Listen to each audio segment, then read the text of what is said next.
Howdy, folks. Welcome to Adventures in Alberon, our 5th edition D&D campaign. I am Joe Treff, your Dungeon Master for this evening, and joining me, I have Matt, Dan, Hannah, Alana, and Tina, the whole group, all together again. Thank you for hanging out with us today. At last. There we go. Nice little musical number from that. A couple of announcements before we get into this homebrew D&D campaign. Last night, we played Mosaic Team 5, Session 14 of our Starfinder campaign. People figured out that Dan's character's name is Bubbles. Yeah. What a cute name. It's a Starfinder campaign, space western, space opera, set in the vein of Cowboy Bebop, Mission to Zix, amongst a few other inspirations. But that is every Thursday at 6 p.m. Eastern Standard Time. We will be back next week with Session 15. We have a website, alberonrpg.com. It has been updated with a couple different things, including some Starfinder-related imagery for some of the companies. There is now logos assigned to them. There is also links to every single session for all of the campaign, both this and Starfinder, along with a whole bunch of other cool things. There's some maps and stuff you can actually see. I have a close-up camera, so I can show you. This is the map that we used last campaign, where we ended last session, and where we ended last week. It's kind of hard to see on camera, so you can see that a lot more clearly on Instagram at alberonrpg.com. At alberonrpg, just that. And then finally, we have Sirenscape, which, if you can hear some of the sound in the background, some of the music, Sirenscape is a digital tool set that allows you to put music and sound effects into your games or any part of your life that you want. So check out Sirenscape. And with that, we can jump into our recap. Just for you, Matt. Thanks. I need it. I know.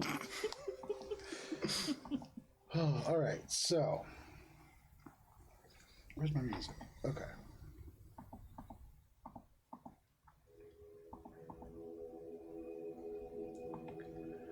Adventurers.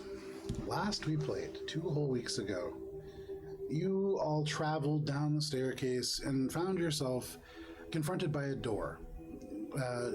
Thick metal with a spinning arcane wind, sort of a zephyr trapped within. On the other side of the wall, there was a number of stone circles that could be broken down into 3 components. And together, you figured out, using the words upon these stones, those with silent letters put together would allow you to open this door and move beyond. You didn't really figure that part out. You kind of just guessed wrong. I just remember. But that's okay. Notes, you know what? You made the right choice for wrong reason. We got there. Yeah, you got there. Yeah, there's all that matters some is that the words door and opened. some pie pieces, and you put them all together, and Yeah, boom. I mean, you guys are the ones telling the story later, so, whatever happened, history goes to the victors. We blasted the door open. Yeah, exactly. One shot. Brenna, you had to try really hard in this space as you kind of moved beyond the place that you had just been in, not to taste some of the bodies of the Jade Centurions. Man, this is the last week, I hope, where there's 2 different Jades. Well, definitely, you guys murdered Jade last night. Jade. Yeah. Sorry. Brenda, you have to try very hard, under the influence of your new item, not to taste the fallen members of the Jade Centurions. This axe urging you on. For the very first time, you felt hunger in the presence of these corpses, something very new, very alien. But you resisted. After brute force guessing your way across this door, you made your way to the disrepaired sections of Nocturne, known as the Sunken Stories. You traveled, realizing over time that the area was not just naturally caved in and corroded. There was intention to the way that the hallways began to fold in. As you found your way further and further funneled to more narrow and narrow areas, you found yourselves now faced with a member or somebody from your past, Eleanor. In the hallway, a sea elf, just in pants, shirtless, somewhat emaciated, injured, was Quendel, this sea elf, a member of the Three-Tided Court.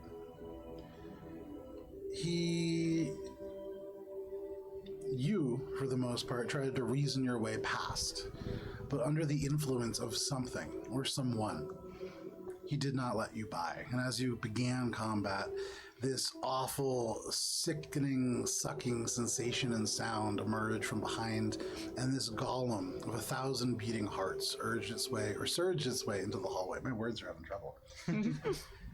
You engaged in combat with this thing. Many of you finding quite a bit of trouble. Eleanor, you found yourself consumed almost by this creature. And while within, every strike from your allies dealt damage to you as well. There was moments where you truly laid on death's door. But ultimately, all of you found your way to overcome this golem, especially with you, Brenna, managing to deal massive amounts of damage. But as the blood dies down in everybody's ears, and Brenna, for you, you almost impulsively lick the blood from your axe, which is pretty metal. This is where we're going to begin. So give me 1 second. Am I still blind? No, your blindness resolves about, I think it was something like 24 seconds after combat ended. Great. So as your rage dies down, so too does your blindness. I love that Brenna continuously, in person, when you speak to her, is like the sweetest, most gentle person. Hey. And yet her, like, legend stacks upon stacks of, like, bodies of horror. She's not proud. But, you know, she learned well how to just stiff upper lip. Yeah, exactly. Brenna, as your tongue traces along the ebony bone of the axe head, your skin shivers and you hear in your mind, "Good. You taste the power in your fallen foe. Break their bones. Consume this feast. We are hungry." Gwendol, you see this elf, a corpse, laying down in the middle of this hallway. Just the pants, a belt, wounds that he came with. But strangely, despite the fact that he has just been torn apart by Oakfeld, the face seems somewhat peaceful. At the center of the heart golem, now dissolving into many pieces of sinew and muscle, you see a cow's skull, intricately worked with ugly glyphs in some kind of a language. Even those of you with a vast knowledge of, I would say actually, given some... Shay, make a straight intelligence check. You weren't there, Gunter was. Oh. So I was there. Dirty 20. As you look at this, and also because you were not here for this last thing, Shay, you kind of like crouching over near where Oakfeld and Eleanor are, protecting people as you do.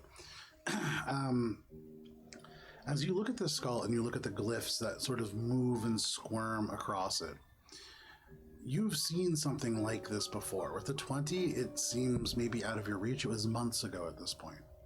But something about it, very familiar. And then, as all these hearts kind of, for the last time, that skull cracks down the middle and just splits. You guys are now alone with these 3 Goliath, breathing heavy. You are in a corroded steel corridor, very much still almost like a funnel to this point, but you do see beyond, it does begin to open up a little bit more. What would you all like to do? I think Eleanor just kind of like leans against the wall and kind of slides down, leaving a trail of gore from her, complete covered in gore, and just kind of is like on the floor. How roughed up does everyone look at this point? Pretty, I mean, you guys Like, all know better looking than I. around. I will say, looking at Eleanor, as Eleanor slides down the wall, it's not just Eleanor's blood. I mean, she was inside a golem made of hearts. Right. But you can see little lines kind of burn as this corrosive, tainted material seems to eat away at the metal, too. It is, Eleanor looks rough. Like streaks underneath her eyes. I'm probably gonna walk over to Eleanor. Steal my folio. White Magnolia. Different implications. Not a Sponsor? Do you require assistance? And I'm gonna then leave up my hand if she's like trying to like get up or. I think I need to sit down. Maybe we should rest for a few minutes. Brenna's gonna I think Brenna's gonna kind of like clear her head of the voice for a second and just try to prestidigitate some of the gore off of Eleanor. Just try to get it cleaned up a little bit. Okay. She kind of like Isn't that better? she kind of like fishes underneath her shirt and like pulls out like the spent scarab It's not like Shannon kind of just like breaks the chain and just tosses it on the floor. Aka goes over first time, huh? I'm gonna go over and just be like, I'm not even gonna say anything. You look fucked up, so I'm gonna cast 2 first-level spells of Cure Wounds. Okay. Paint 2 little plus signs on you. They seem to almost grow in depth, and then they sort of absorb across your skin.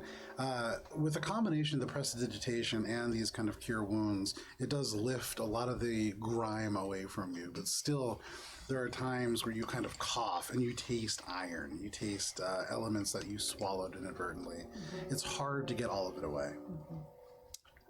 You get 2d8 plus 10 healing. Okay. Do you roll that or should I roll it? You roll it. I roll it? Yes, you do. I don't heal that often. I have Cure Wounds, but I rarely... Aka's actually a cleric. Yeah, Cleric of Cord. The work. Oh, well, yeah. Oh, sorry. That's 13. That just doubled my health. Thank you very much. Terrible rolls. A 1 and a 2. Okay. Cool. Can you keep moving? Do you need a potion to top that off? I offer her my greater healing potion. Still gravely wounded. I hand her my greater healing potion. Thank you. Aka's not feeling good about this. Like, Brida is going to target the one person who is literally like walked through death's door and then was like, wait a sec, and came back. I fear if we go now, It's 44 plus 4. 44. It's gonna be much worse. Those are d6s. That's not bad. All right. Fish. God damn it. I didn't want to do this, but I'm going to do this. All right. I'm going to cast Catnap Okay. using my final 3rd level spell. There you go. And 3 willing creatures of my choice that I can see within range fall unconscious for 10 minutes, and they take a short rest. Okay. They get the benefits of a short rest. I didn't after realize the that that spell rounds. involved falling unconscious. Yeah, that's pretty brutal.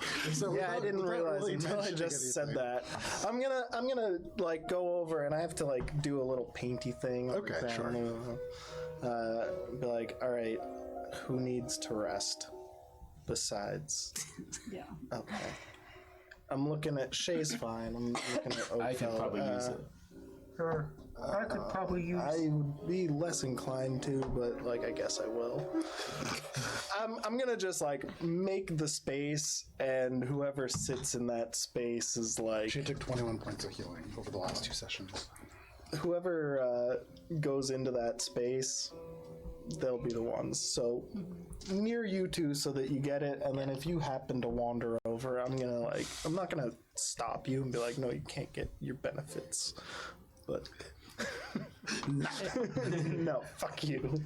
But I'm Brenda not. steps in I'm not- immediately and I'm is like, making it clear that it is for everyone else. And because you happen to be there, and Shay's not gonna do it, yeah. you'll get it. Oakfell doesn't pick up on that at all. So you sort of use your calligraphy brush to lay out these very simplistic looking squares, but as you begin to weave more and more complex symbols, they seem to almost become 3-dimensional, and then kind of floating about an inch above the ground, there are 3 almost like very basic frames of beds. And you'd imagine whoever does rest upon those will receive those benefits. So that has Eleanor, 10 Brenna, minutes. and Oakfeld? Yeah. Okay. So over the course of this 10 minutes, Aka, Shay, as your 3 companions sleep, what are you doing? Keeping watch. Yeah, I'm keeping watch, and I'm just kind of like sitting there, just like, fuck. And I'm sure that Shay's not saying much, so I'm even more just like, I'll look up at Shay and be like,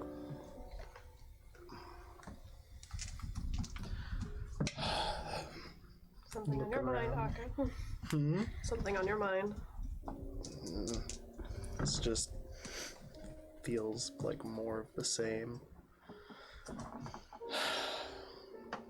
We can never plan ahead of what's coming.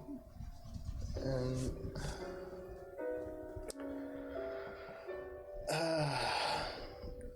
I just don't want the same thing to happen again. No, none of us want that. I don't know.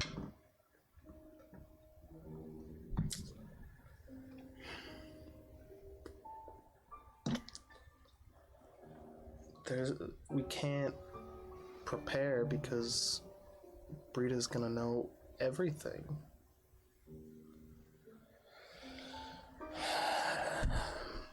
And then Aka's gonna like think about how he could prepare and be like, fuck. All right. And At just this point, stew in the frustration of not having someone who's more talkative than Shay to talk about. well, at this point, kind of having kept to themselves and been sort of like watching all of you, one of the Goliaths is going to come over to you, Akka, and just kind of crouch down next to you, overhearing you and Shay discussing this. And he's just going to say, well, if you just don't plan ahead, and you can't know what you're going to do.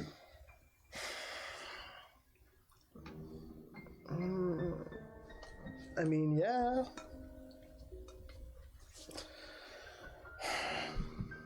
We do need brain blast. We need to just be super erratic. I don't know what that means, but yeah. Different from just- our normal.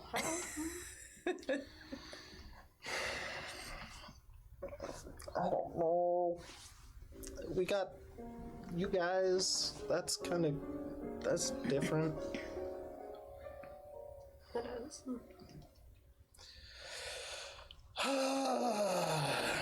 Yeah. I don't know. I guess, yeah, we'll just gotta wing it. 10 minutes passes. One by one, Oakfeld, Brenna, Eleanor, you all wake up. You can mark off a short rest, no problem.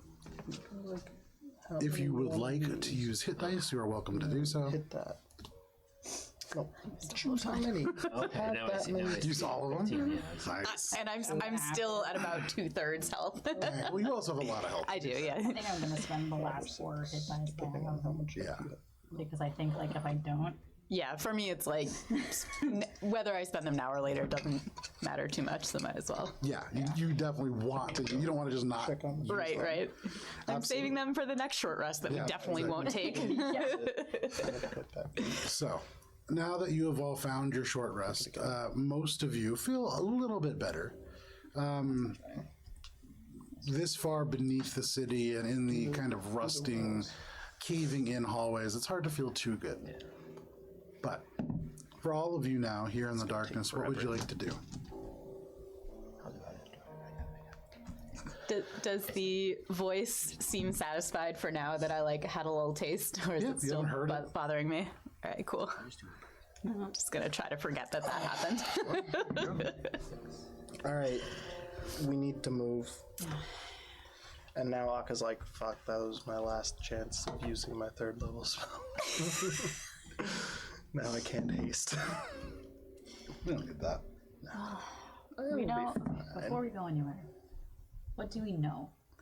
We know Brida's here. We know she definitely has a mask. We know she knows at least how to use it in its most basic sense, if not more advanced. I think we can And we know- assume that Zystrees will be able to at least see and know everything that's happening We also, and she, can probably influence her. she also mentioned Calypso. So, So she's probably trying to get to Calypsos, which is where Zystrees No, it was. went. so if, I guess my question is, if we fail today, but live, We can't. if we fail but live, do we follow them to Calypso's? Or do we move on? We can't think about that right now. We can't fail.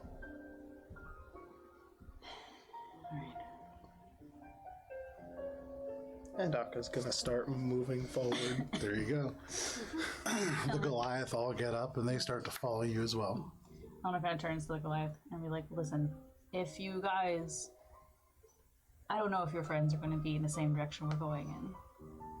And I know you want to bring the fight to Brida, but you don't have to put down your lives for this. Well, no, you've got a pretty good fight coming up. We're not just going to run away.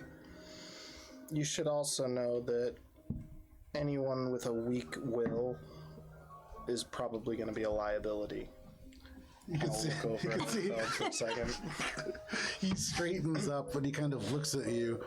You said you grew up in the Maldrak. Yeah, I know. So then you know we're not weak-willed. We're not weak-willed. Have trouble with words sometimes, apparently. We're not weak-willed.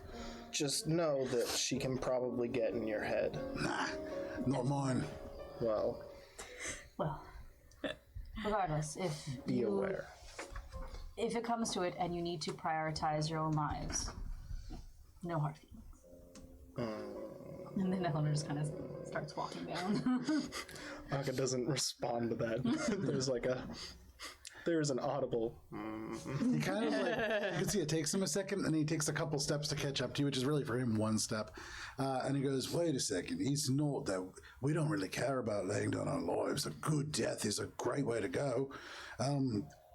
The only thing is this like a magical person that we're going against? Yes, very much so. All right. That's just good to know. But we can still, we're fine. You can see they continue to fall, but they drop back just like a little bit more. You continue to walk. You move past many of these hallways, corroded, a little bit beginning to open up more than you had seen previously. However, there are fewer doors going off to the sides, and you come to a point after about 5 minutes where there are no more. The metal transitions very suddenly, abruptly, to stone. This is a much older part of the city. After another 5 minutes goes by, you realize you have not passed another door. Is there anything that you guys are doing as you do this? I'm just very cautious and hyper aware of any abnormalities or traps or signs that we're about to get ambushed or something by Brida or Make a perception any check. of her. Sure. Could I try to place the sun where it is under the tunnel again? Yeah, sure. I want to see where the sun is. I gotta look to see where the sun is. Not great. Okay. 14. 14. Oakfeld, you don't need to roll for this. Okay. Roll for sun. Thank God. Nice. I didn't know what skill you're going to use. Sleight of hand. You close your eyes, and as you reach out across even here in this sort of husk of metal and steel and rust, there are still living things. Most people, when they think of life, they think of cute little animals and beautiful flowers, but there are things that skitter and crawl. And those things here, as you reach out, you almost are able to connect into this living web. And as you do, and you stretch your consciousness out a little bit, you don't feel the sun. It's nighttime. My friends, it is still nighttime. I can feel it. I don't know how long you think you went to sleep for, but you were lying down for about 10 minutes. It's just walking. Thank you. Brenna goes, great work, Oakfeld. To contextualize the 14 perception, I'm like, You continue to walk, and then Akka, as you are on the lookout, you don't notice any traps or any, presences necessarily, but you do realize with your special, magical, unique, we're gonna keep doing this. yeah, 100%. God damn it. You recognize that suddenly you're able to see little bits of color. You can see the elements in the oranges of rust, and that means that there is light. And sure enough, as you walk a little bit further, you can see the flickering of a torch, perhaps, around a corner. Maybe a lantern. It's still very dull. Hold my hand up to get everyone to stop. Okay. start sneaking. Your hand kind of bobs as one of these Goliaths just bumps you on the fist and walks right by. I was like that, you know, like not like a. All right, then a high five. Either way, he's walking right. He doesn't get it. Just stop. What? They're up ahead. Who's up ahead? I don't know, but just be Oi, cautious. Brenna. There's people up ahead. Yeah. I heard maybe we should stop for a second. All right. He kind of stops and turns and looks at you. Okay, just wait here. And Brenna like winks at Akka and is like, I got you. It's I just love like, that they only respect Brenna. Eleanor kind of looks down. It's like, is it just continuously a straight shot? So it's about a straight shot, and then maybe like 30 feet, you see a right hand, like a 90-degree turn. And you can see there is dim light coming from wherever is around.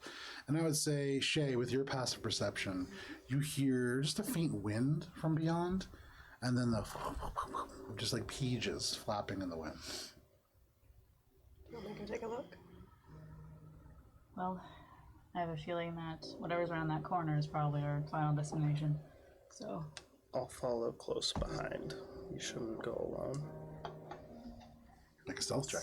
I'm gonna go like 15 feet behind Shay. Okay. Who I assume is gonna be taking the lead on this That's one. a 22. I'm gonna stay behind with the Goliath to make sure that they stay put until we get a signal. All right. They kind of get the gist for what's happening. You see the biggest one just like takes a knee. Yeah, there you go. The other one's just kind of like leaning over. They're just waiting for their turn. But the rest of you begin to creep forward. 22. Also 22. Also 22. 33. Damn. The two of you sneak up. Eleanor legitimately disappears. Like no longer on this plane of existence, essentially. Puts the cloak over. Yeah, you pull the cloak a little tighter and you disappear into the shadows. As you, If Aka's on one side of the hallway, Eleanor's going to take the other side to basically keep an eye line for. I kind of imagine Shay and like a Akka on the triangle. inside of the wall, and then you kind of on the outside, moving like Sort of that. like Yeah. triangulated. Yeah. Basically. No worries. You walk forward. Shay, you in the lead, kind of the tip of this triangle. You see as you Just going up for a peek. Okay, yeah, you just kind of peek around the corner. You can see there is a chamber beyond, large, circular. Here and there, you can see maybe 3 or 4 cast iron chandeliers that have been rigged up and on the ceiling. 8 gray candles upon each burns low at this point. You can see the original building here, like the actual elements of stone nocturne off to the left. There were shops, perhaps. This was at one point maybe like a little bit of a market street. Off to the left, there was maybe, like a sprawl of shops, but you can see a lot of it has been cleared away and joined into the street to create almost this large makeshift circular chamber. There are 3 tables that lay kind of within the open edifice of the building that is still kind of wedged into the wall. And you can see there are books piled upon them. That is the sound that you heard, these pages flapping. And here, you do hear there is a little bit of a wind, and some of these pages kind of gently rustle. You also see in the middle of the path, which further beyond seems to lead deeper and deeper into this place, there is a single table. And upon this table, the light seems to almost be absorbed. There are 3 books that you can see upon this. One of them, the one that is open and in the middle, has symbols upon it that look very similar to that cow skull you saw in the middle of the heart column. Brenna, People? in the back of your mind, you hear. That's all. No humanoids, though, right? Make a perception check. Maybe it's Internalized that. cookies.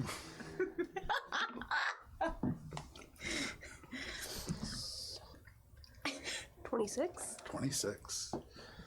As your eyes adjust to this very dim light, you do see off a little bit closer than the books that are in the middle of the path, off to the left in a pile of debris. There are bent and bloodied, now dried and kind of congealed, elements of armor You can see there is a red breastplate over leather cuirass that seems to be maybe like a foreign make. You see other just kind of odds and ends in this pile. All of it seems to be marked with blood in some way, shape, or form. Those are the only real humanoid elements that you see, but no bodies. Okay. I'll wave Aka forward. I will move up to Shay, like, to her shoulder. Sure. Kind of point out the features that I've noted. I will note those features. Features have been noted. Ew. Aka, as Shay points out this pile of armor, something catches your eye. You see a breastplate that is almost certainly influenced by Phazarakian technique. Certainly armoring and artificing involved in at least one of these deceased. But the bodies are like, I can't. No body. Yeah, you just see there's like right, it's just discarded scraps bits, of armor right. and things like that. But is it like armor and like an arm? You would need to get within the- closer to check. You're seeing glints of metal through stone and wood. Okay. Does it look? It seems safe. I would say with your last perception check, you look around, you hear these pages move in the wind. You can kind of smell the dried blood. You don't see any enemies. You don't see anything like Safe as that. anywhere is down here. Yeah, I'm gonna cautiously float Okay. forward. Still very aware that like maybe there's another fucking heart golem. Maybe I'm going up to a pile of heart golem. So you With can see- armor this time. This is wearing a corset, has some makeup on. Heart golem plus. Yeah. So you see off to the right, there are those 3 tables that are laden with books, and then the one in the middle of the path with 3. And that set of books seems to almost absorb the light. There's something very dark and sinister about them. Beyond that table, and you don't need to really, you can move 15 feet on either side of that table. You don't need to get close to it. You can just move beyond. Does this sinister nature elicit any bad memories of a time when I had a direct link to a bad dude? Who is probably the guy. I love the way you I'm ask. getting the willies. Go ahead and make a. I'm gonna say this is a insight check. This is a self-insight check. I'm just gonna tune into your feelings real quick. Look into my heart. Yeah. How do I feel? Break out a DBT It's worksheet. just a 12. 12. How do I feel right now? Sad. You look Hungry. You look over, and as you gaze upon this, as the light seems to almost shimmer and flicker and fade, it's hard to even look at, and so hard to tell.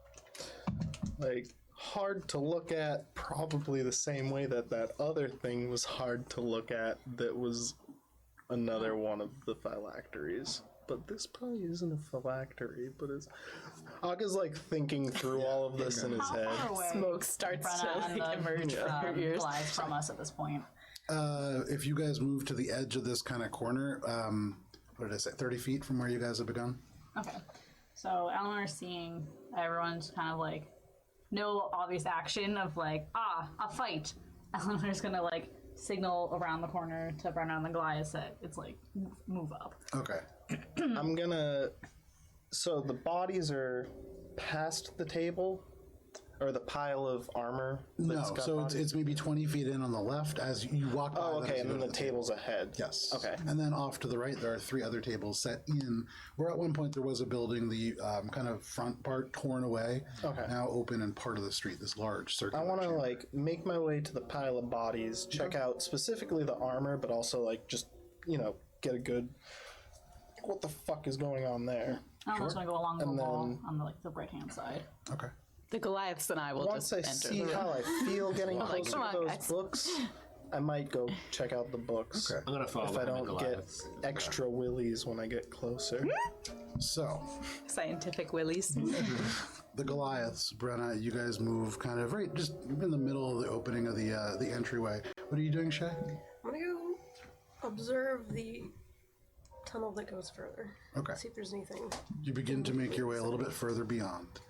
Akka, go ahead and make an investigation check as you get over to this pile of bodies or armor. This is the closest thing. 17. 17. You need to describe this. What breastplate was Anasu wearing? Oh, fuck. It's like almost like if it was made out of carbon fiber, because he wore it under like his nice clothes. Damn. Just need a second for that one. He's dead. Yeah, it was like, yeah, pretty much like carbon fiber, but with like really fine filigree, similar, but like more distinctly like elvish Thazarakian. Sure. Like it has the same like language, but it's in like, you know, this is like cursive. Yeah, and Anasu's introduction to the technique is very different than Akka's. Yeah. So yeah, that's exactly what you see. Dented, damaged, certainly. There's almost like an amount of luster that's been lost to it, but... Yeah, it doesn't have like the same magical glow of the Inkies. Correct. And you know, well, Akka knows, for this armor to be here and for the body not to be attached to it, certainly dead. You can't remove this armor otherwise. It's part of the enchantment. Any notable like pieces of value that I could try to like salvage from the wreckage of this body pile? With that check, I would say you don't find anything that would be considered loot. These are, scraps of armor. They're certainly all, covered in dried blood and nothing really salvageable except as, I guess I mean more like, are there pieces of it that I could take to then like study to see? Yeah, you could like grab. how. So it's like maybe the right hand side of the chest plate. You could just grab that. It's a substantial piece of metal, but I want to see if it's like something that I could at some point do like a full search of to see like, okay, what techniques did he use? How absolutely. does it You can like, grab that and get back to it a like little bit later. expand my knowledge of what is possible with the Thazarakian techniques. Sure. You take Given that little, these are cursive. almost like a 15-pound chunk of metal. Very nice as it is, but yeah, you can add that to your inventory. Cool. Stuff it in the bag of holding. Into the end. And then I turn to the table of books and I'm like, how's the willies now? We'll get back to that. Who's going over the other direction? That was Eleanor, and then anybody else? I was headed to the across. Okay, so Eleanor, you approach these books. As you come to these three tables, you can see each one seems to be a grouping of research in Common and Infernal primarily, although you find Elvish, you find a couple other languages. You see upon the first table, the one closest to you as you approach it, there are books researching various places of crossing between places, portals, areas where the... go ahead and make an investigation check as you kind of take a look at these books. 7. It's overwhelming, the amount of information here. You see things about the elemental deluge. You see things about something called the aperture. You see something about Gerard Dinman. You see something called the Hellfire Corridor. There's all kinds of things here, and so really pretty overwhelming. You don't get a ton. Eleanor just kind of looks over at Akka and goes, too much. Too much smart. I can't deal with this right now. I'm just gonna go follow Shay. Okay, no problem. You make your way out and across. Brenna, as you are kind of in the middle of the hallway with these Goliath, you can see your party kind of just split out across the room. Are you doing anything? Do I notice like the book that Akka has been looking at? Yeah, certainly. Am I getting anything there? Like, Do I recognize anything? I'd like to get a little closer and see if I understand anything about Sure. it. Now, when you say understand, what are you trying to understand about it? Are you trying to see, like, do I understand the magic of this? Do I, what are you looking for? Yeah, like what kind of magic is causing this? Like, Make an Arcana check. Yeah. oh no, 3. What languages do you speak? Common, Dwarvish, Gnomish, and Undercommon. Dwarvish, nobody Undercommon. Unfortunately, none of these are books in those languages, and as you look at them, kind of tough to tell. I guess I'll go over there now. Okay. Do I see everyone looking at this book? Yeah, but what are you doing, Oakfeld, while all this is happening? I think I'd be walking in behind the There was also Goliaths. too much smart for Bretta. So you see After this. seeing people looking at all these books, I just want to know what kind of paper the book is made out of. Sure. Like, was it one of your friends? I love that. Make a nature check. I love that. 11 plus 5, 16. Hard to tell. It's old. I mean, I will say, for what it's worth, you do notice there are different kinds of paper. Not a single one of these seems to be made in the same time period. Skin. And none of it is skin, I'll tell you that. Okay, cool. No problem there. Oh, skin book. Nice. These pages, they seem to have been from different tree bark. You see, like, one of the Goliath look at the other one and he goes, "Good job." Shay, as you walk further down this hall, go ahead and make a perception check. That's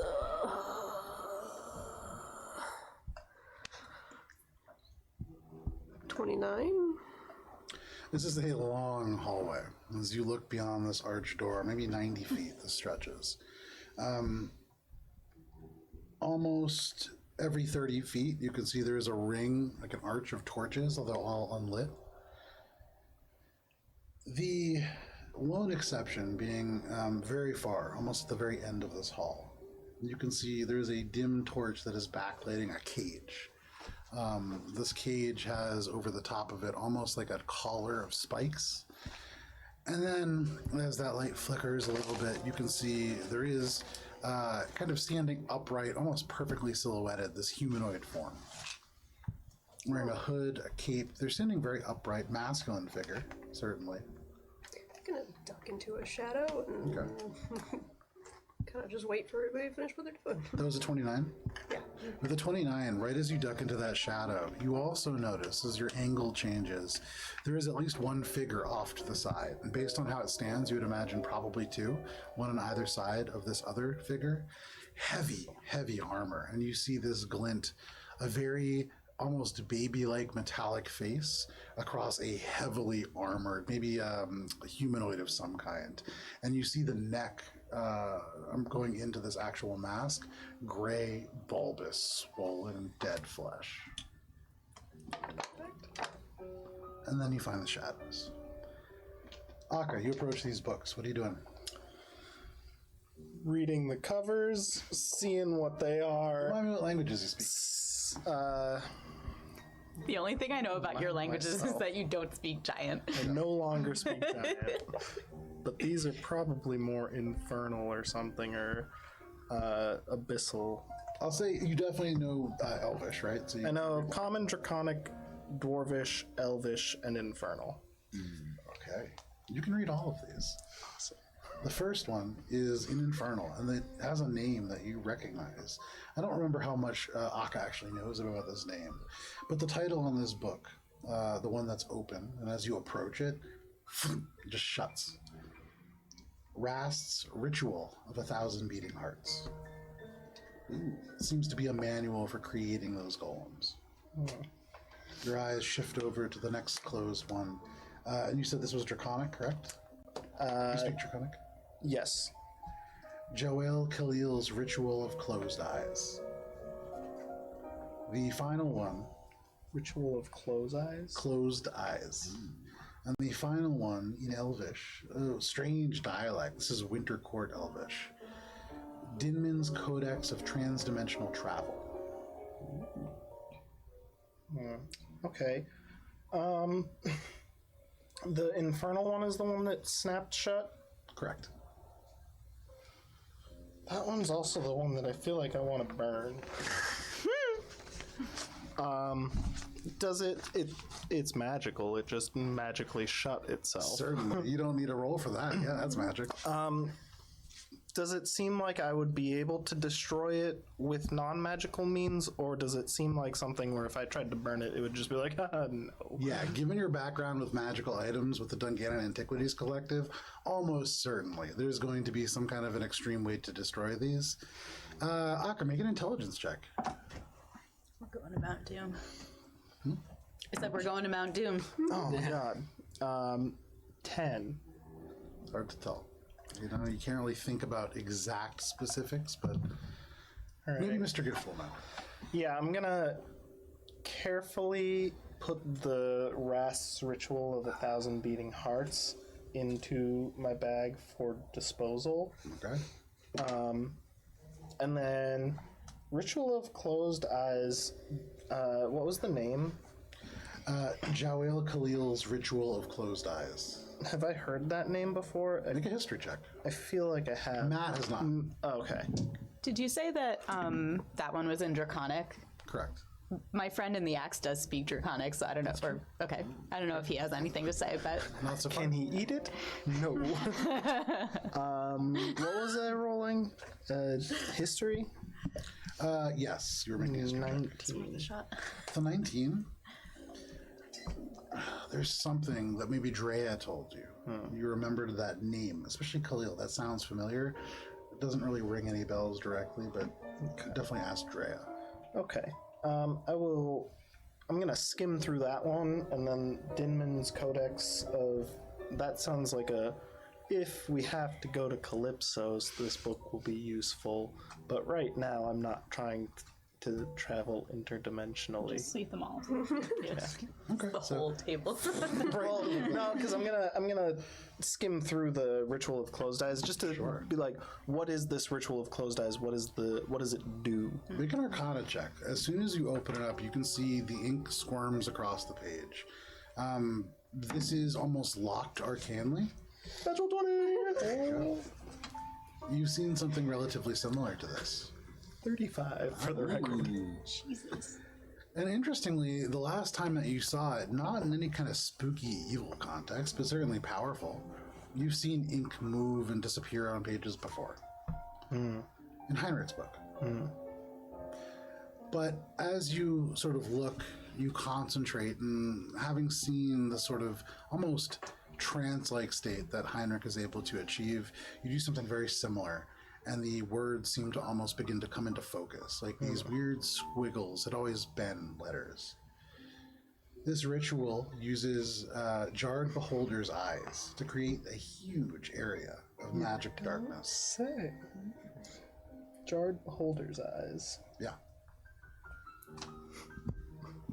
I feel like I might have I guess it's not jarred, it's just a beholder eye. But I don't know if that was put it in a Akka jar. or if that was Gunter, because Gunter was the one who was more... I was going to say, yeah, Gunter and Morwen were the ones to just, like, take random souvenirs from bodies. That's a good one to take, a beholder's eye. Yeah. I think at one point I did have the jar of eyes, but it was You did. glass eyes, right? No. Or no, those were the Golden-colored gold eyes, yes. yeah. So you can take all of these if you wish. Yeah, I'm taking these books, Okay. and I'm gonna catch up to everyone and be like, so... Ritual of Closed Eyes. It does this. That is obviously bad. That is also probably something that we're about to encounter in some way. Can you say again what it does? Like, what does it do? Magical darkness in A very large area. very large. A lot of it really Missed the depends magical darkness part. I was like, a large area of It what? depends on the specifics of the beholder, but yeah, ideally using this. It's supposed to be in this vessel that's made out of clay, and in a quick perusing, you don't get the exact kind of Right. little bits of it. You get like the little picture of the beholder eye in the jar. Yeah, so it's like two jars that are kind of connected through a metal rod, and then you can see little bits of this like purplish fluid is illustrated coming out of it. But yeah, no, it seems to be a Like show ritual. you figure A.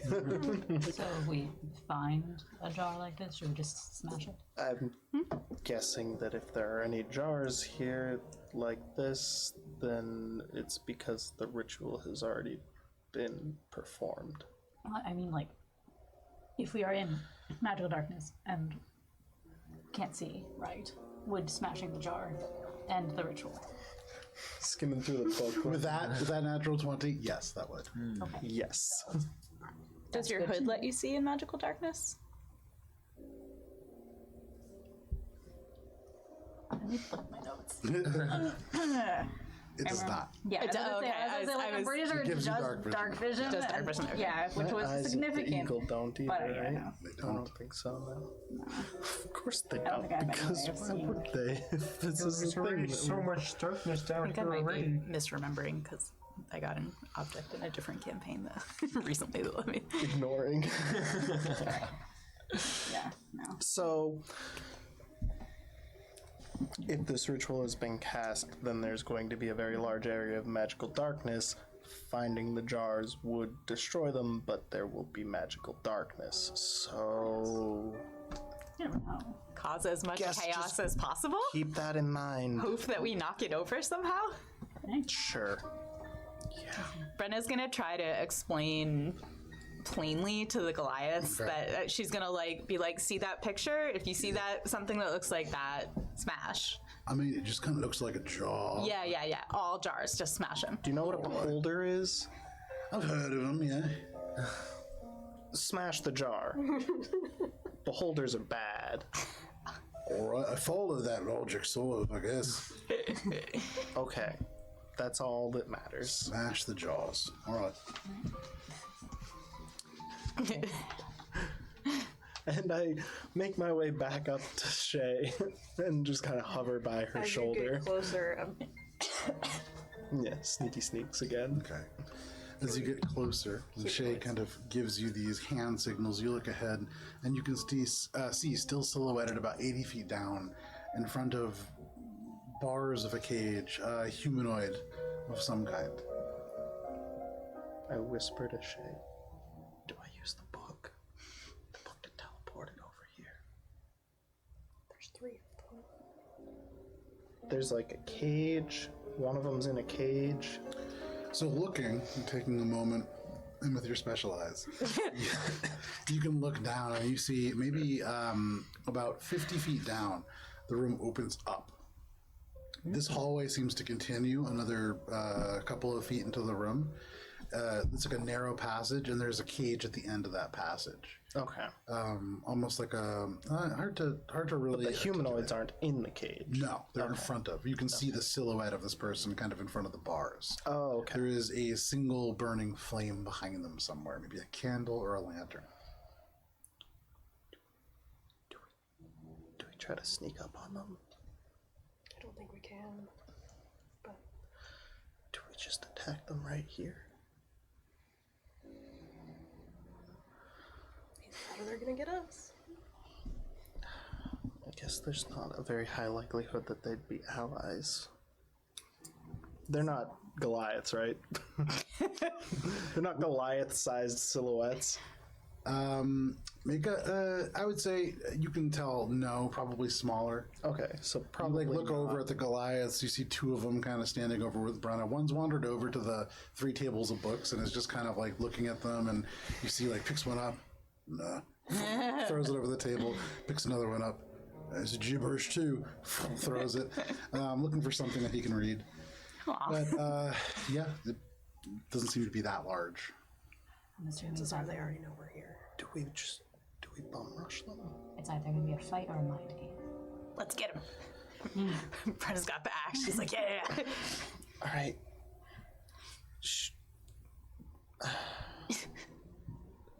Everyone ready? We're just gonna rush them to the Goliaths too. You guys ready?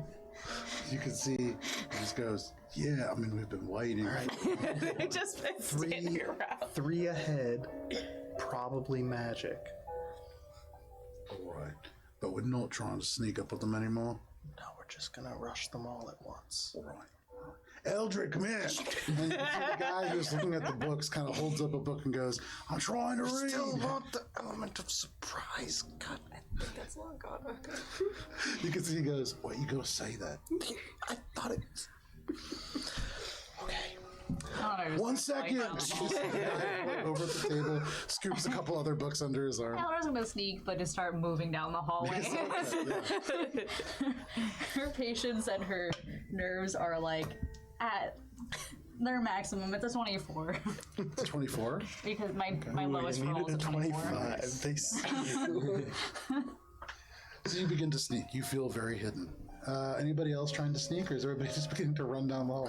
I'm gonna sneak as much as I can until I'm basically going to use the Goliaths being seen, assuming that either the Goliaths or fucking Oakfeld are gonna be the first people to like raise the alarm, as it were, and once the alarm has been raised, that's when I'm going to attack. Eleanor's having mental flashbacks to when Akka did the lightning towards the long group of people, yeah. and she's just like, I'm not gonna be target number 1.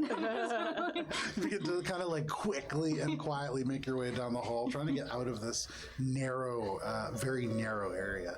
About 10 feet wide is this hallway. Who else is stealthing? Shay, you were? What's your stealth check? No, 21. 21? I'm a stealth. Okay. 16 plus 4, dirty 20. Sneaky adventures go first. You guys move forward ahead. Brenna, are you... I think I'm gonna stick with the Goliaths. I'll try to sneak and try to get them to do it too, but I don't think it's like top priority. Sure, yeah. You say they're just going to be like, all right, we'll try to get the jump on them. Yeah. Okay, let's be sneaky, guys. Wow. They're doing great. They rolled an 18 and a 16 naturally. Nice. And a natural 20. I got a 16. Under the leadership of Brenna, this group, and from what you've noticed, there is almost like, as this has progressed, there is almost like an alpha mentality that they have about Brenna. And so when Brenna says something very quickly, they all just kind of turn and move and they follow her. So as Brenna says, we're going to sneak, they become very quiet. You guys quietly move down this hallway. I'm gonna try to sneak too. Make a stealth check. Okay. 1. God, anytime I try to sneak. I mean, Eleanor, you feel really quiet. And as you're walking, It's just happens. your foot just catches a piece of stone jutting out from the masonry of the floor. You hear in the dead silence, you look back, you see Brenna and all the Goliaths slowly creeping forwards. You can barely hear them. You're like, wow, damn, I'm like proud of them. And then you hear, as Oakfeld almost falls straight on his face. You managed to catch this, but certainly where you are now, right where the door is, right where this kind of opens up. Let me get you guys some visual perspective. am I within 60 feet? Certainly, yeah, as if you want to be. Shatter them. Okay. As soon as they turn and realize, assuming that they see, Yeah, certainly they do. They turn. shatter them. Okay, great. We're going to get right back to that 1 second. Oh, man, things are going to It's just anytime I try to sneak, it's just gonna have the worst dice. I mean, it's Exactly great what that it happened a happened. couple of fights ago. They're like, it's either going to be the Goliaths or Oakfeld. Honestly, I appreciate Oakfeld's constant dash of chaos that he just brings to every single. Yeah, It's amazing. it's very similar to Gunter, actually. In the But a little more not on purpose. yeah, well, Gunter just sometimes would do it on purpose, but would also do something very similar to that. Okay, and because you're doing this, actually, Brida is not going to be out front. She's going to be in the back. Spoilers. Right. I mean, you can see her. She's out there. Alrighty, so give me 1 second here. A bunch of stuff is all happening at Should once. we start to place ourselves? Yeah. I'm, Sure. I'm gonna be up towards the front. Where am I I falling was hoping down? to clear the hallway. So you are right there, literally. You're 5 feet further in. You're literally thank right God. there. So you're I have a just. chance at You have a dodging. chance. You have a chance. Where are you, Tina? As you get there and you hear Oakfeld's, To the back. you suddenly kind of see this figure shift and move ahead of you, and you hear these two loud scrapes. These two armored individuals kind of straighten up.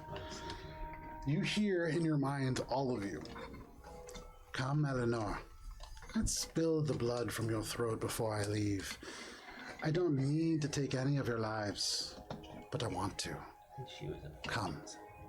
And you can see these two metallic figures straighten up, almost certainly guarding the passage to where she lay ahead. You can see directly in front of you a heavily armored figure, dark red cloak, black leather, black mask. You can't really see many features. They stand up very straight.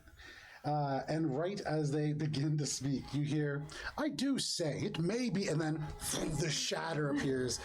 Go ahead. Where is that going to be centered? Boop.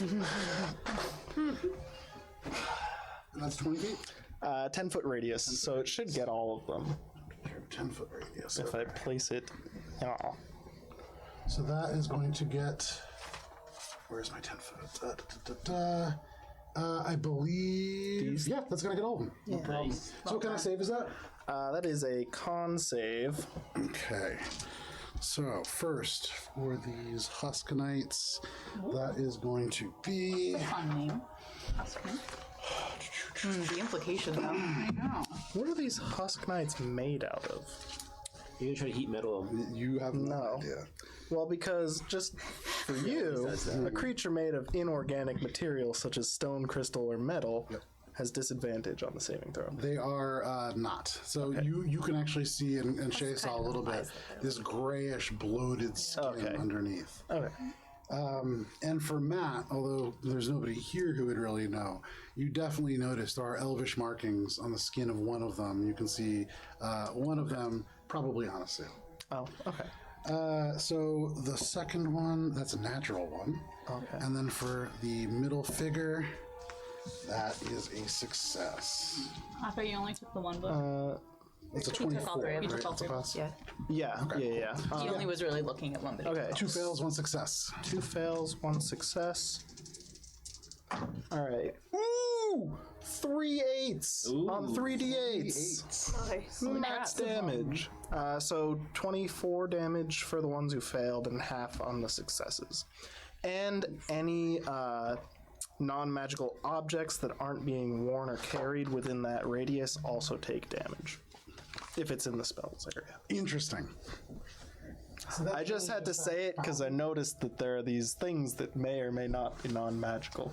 Absolutely. So those jars, you notice, as a shatter goes out, they do not break. Oh. Those are certainly magical. Oh, those are probably the jars. In the center, there is this stone built-up cauldron. It is full of still mostly wet, but kind of dragging over the texture of like a scab on top, blood. And as that shatter cracks it, it spills across the floor, creating a 10-foot circle of difficult terrain, as it is just slick. So this partially area dry is still blood. Yeah. difficult terrain. All right, I'll just leave that. Everybody go ahead and roll for initiative, as that is going to lead us off. That was 24 damage? 24 damage to the ones who failed, half for the success. Oh, that's not where that's supposed to go. Oh, God. I got it. And that was force damage, correct? That is... I think it's thunder damage. Yeah, thunder damage. Shatter. No problem. You do that. Alrighty. So, people rolling for initiative. Okay. Pretty lackluster for them. That's good. Alright. Anybody natural 20? Okay. 25 to 20. 21. 21. also 21. Oh. Damn. Wow. Okay, that's going to be Shay at the top, I'm assuming. Probably. And then Brenna. And then Oakfeld. Okay. 20 to 15. 19. 19. 19 for Eleanor. Aka? 14. Ooh, right at the end. Okay. So, although, you know what, that's appropriate, considering that you started this off. Yeah. So as you cast Shatter, and it just cracks across the area here, echoing loudly, elements of that stone rain across the space. All of you guys are getting into initiative. Give me 1 second here. Okay. So, the way that this is going to work, we are going to begin with Shay, followed by Brenna, followed by Oakfeld.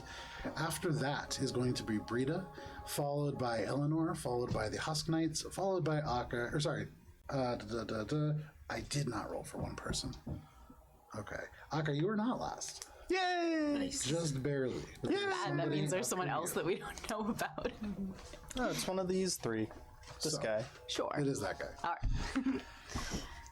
So, the way that this starts, Shay, you kind of at the very back of this Congo line of people, it is relatively compressed. What are you doing? But you're Shay. Probably just walks over our heads. Can I see where they are? The three that are visible at this point? Through all the people, I'll say you can still see that person right in the middle, but you can't see the figures off to the side. There's just too much going on. Okay. Well, I'm gonna run up and hit the guy in the middle. There you go. Shay, you run across, kind of leaping over the first couple of Goliath, and then parkouring one side off the other to make it over the heads of your comrades. You leap across this pool of blood, not even touching it, and land right in front of this individual. Go ahead and make your attack rolls. You can see standing about 6'2", even as the shatter kind of moves around him, the clothes move, you see little bits of sand fall off his shoulders. 27. 27 hits. Oh, for 6. 6. All right. 23. 23 hits. For 12. Okay. And then about how far was that? 10, 20, 30, 40, 50, 60, 70 feet. Bonus action, I'm going to haste, and I'm going to go back to my There you go. So as you finish this attack, you get him right in the knee. You can hear it kind of buckles. I'll say, as you kick him, there's something odd about this form. You kick him, and instead of hearing the crack of bone or the give of the muscle, it's like this, almost like kicking a sandbag. Very odd. This one? That is your turn. The one in the center. Oh, the center. That brings us to Brenna. Oakfield, you're on deck. Brenna, you see Shay run right back over top. What do you want to do? You're kind of sort of in the back. In the middle, yeah. Let's see. 1, 2, 3, 4, 5, 6, 7. I'm gonna come up here. You said these were jars? Yes. I'm gonna just try to. I know that we're smashing jars, so I'm gonna try to smash the jars. Sure. Go ahead and make an attack roll. Natural 20 Nice. for a total of 34. You run forwards, kind of sneaking amongst your allies, going between legs and around waists. As you enter this room, there's this slick of blood, and you can just hear the back of your mind, this loud growl. And as you bring your axe to bear, you can feel for just a moment almost the immense heat and pressure of this dragon creature behind you, as if you were swinging with the fury of it.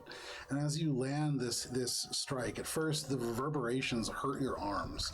You strike an object that is magic, not, however, something as magical as your axe.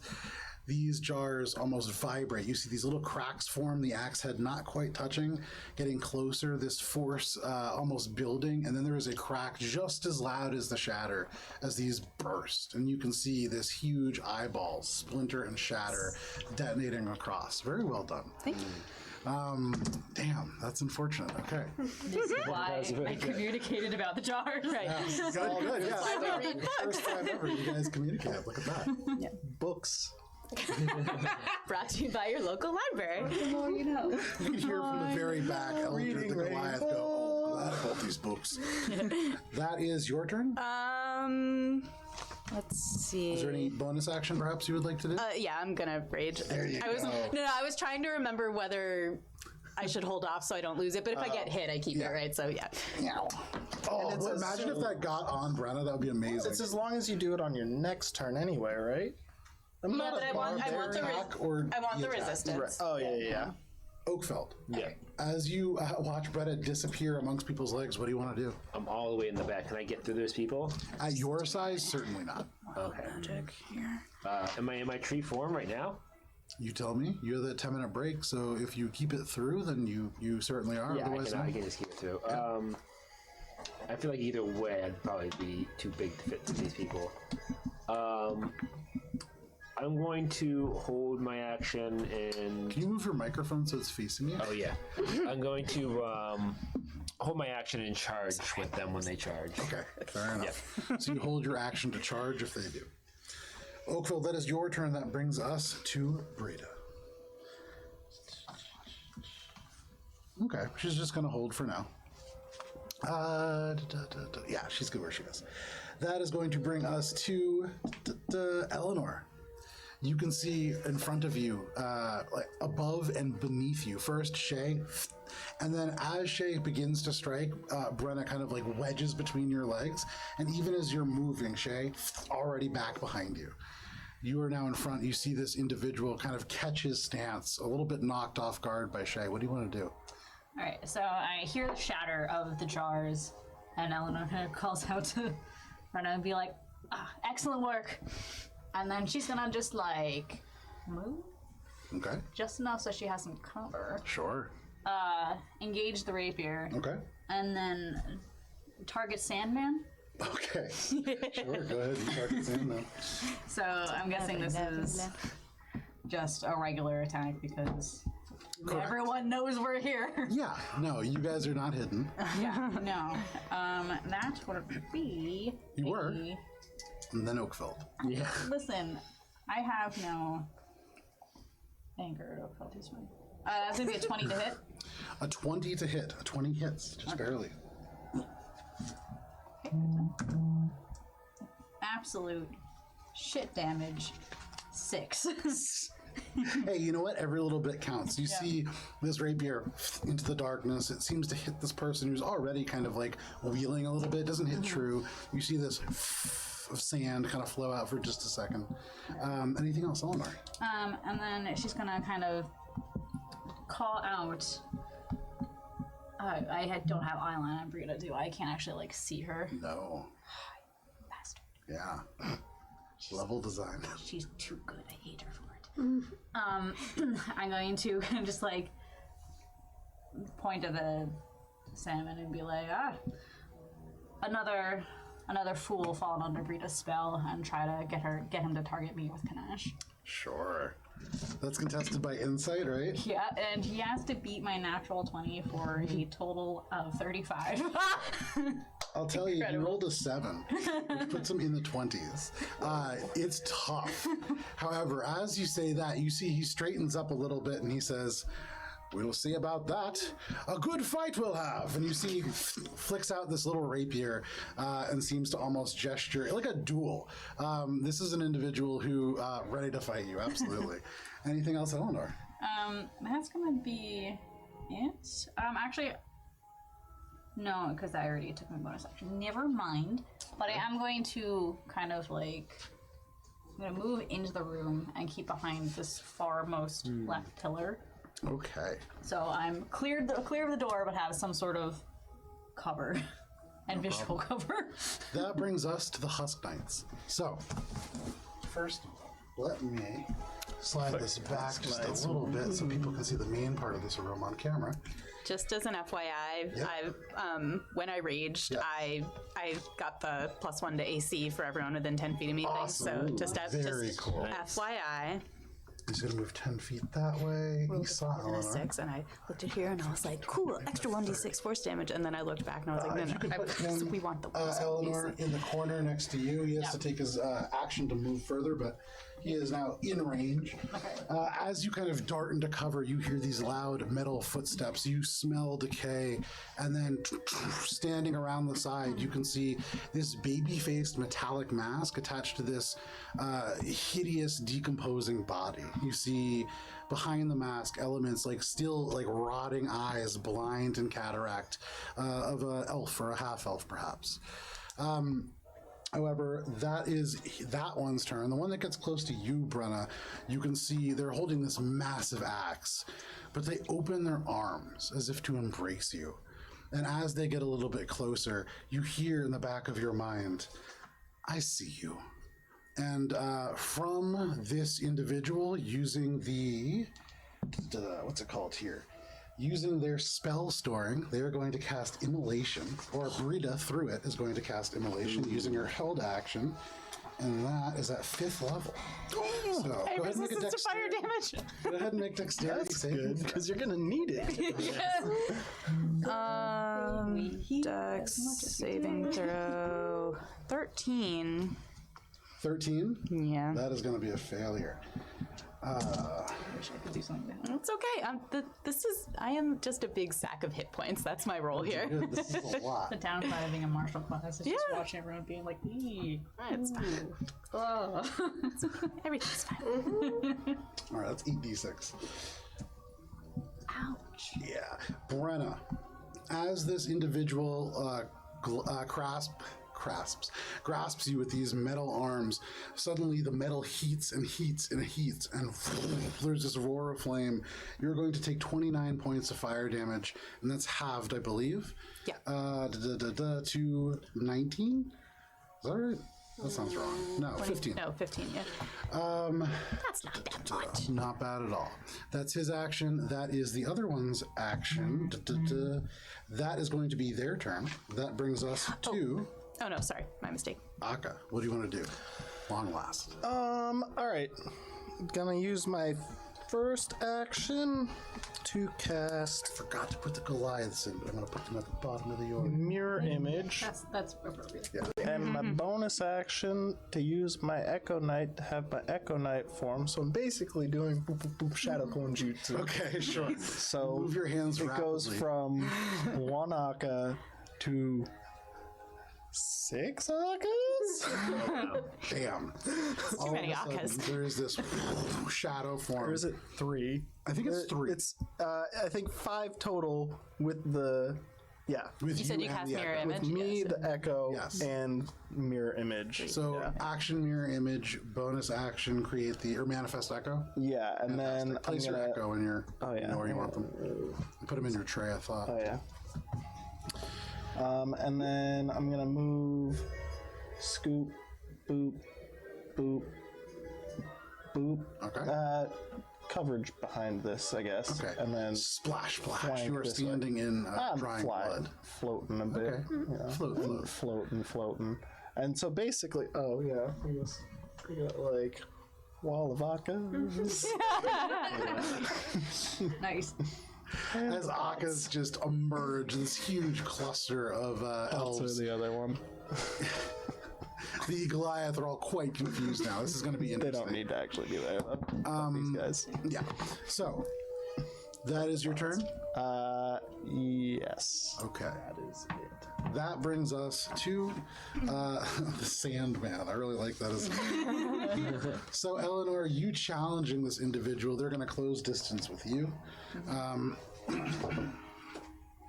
That is going to be 5, 10, 15, 20, 25, 30, 35. Wonderful. They're going to close right in on the other side of Eleanor. Yeah, I'm gonna get pincered. It's fine. Do I get an attack of opportunity because it goes past me? Give me 1 second here. You do. Oh, smack him in the face with my sword hand. Go ahead. True duel. Yes. Oh gosh, I forgot about how good this guy is. How's a? I think it's a hit. 26. 26 hits, yes. All right. Smack him in the face. That's 9 points of damage. What kind of damage? Magical piercing. Alrighty. Anything else? That's my That's your reaction. reaction. All right. So that brings us, now that he's closed the distance, over right in front of you, Eleanor. There is no face. You see this black leather, completely expressionless mask, save almost childlike, a painted smiley face. This individual holds the rapier up, and you can see the other hand, there is this dark dagger, almost inky and black like a void. You can see the rapier comes up, and he says, "For what it's worth, Brida's spoken well about you. You'll die wonderfully," and he attacks. First, as a bonus action, actually, he is going to use his blinding dust ability. So go ahead, and anybody within 5 feet, which is you and his little buddy, go ahead and make for me a Constitution saving throw, please. Is this Anasu the one that's talking? No. Okay. The one that's in the corner is Anasu. Oh, okay. Five. I'm guessing I'm blinded. One shot. You can go ahead and put this little blinded token on you. As he gestures towards you, elements of the cuts that he's already sustained leak sand into the air, and it blinds you. He is now going to take a multi-attack against you. These are at advantage. Excellent. First one is going to be, that is a 28 to hit. Hits. You are going to be taking.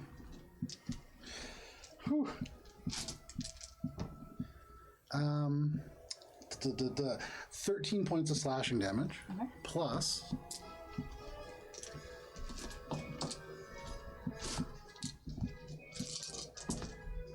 it's cocked.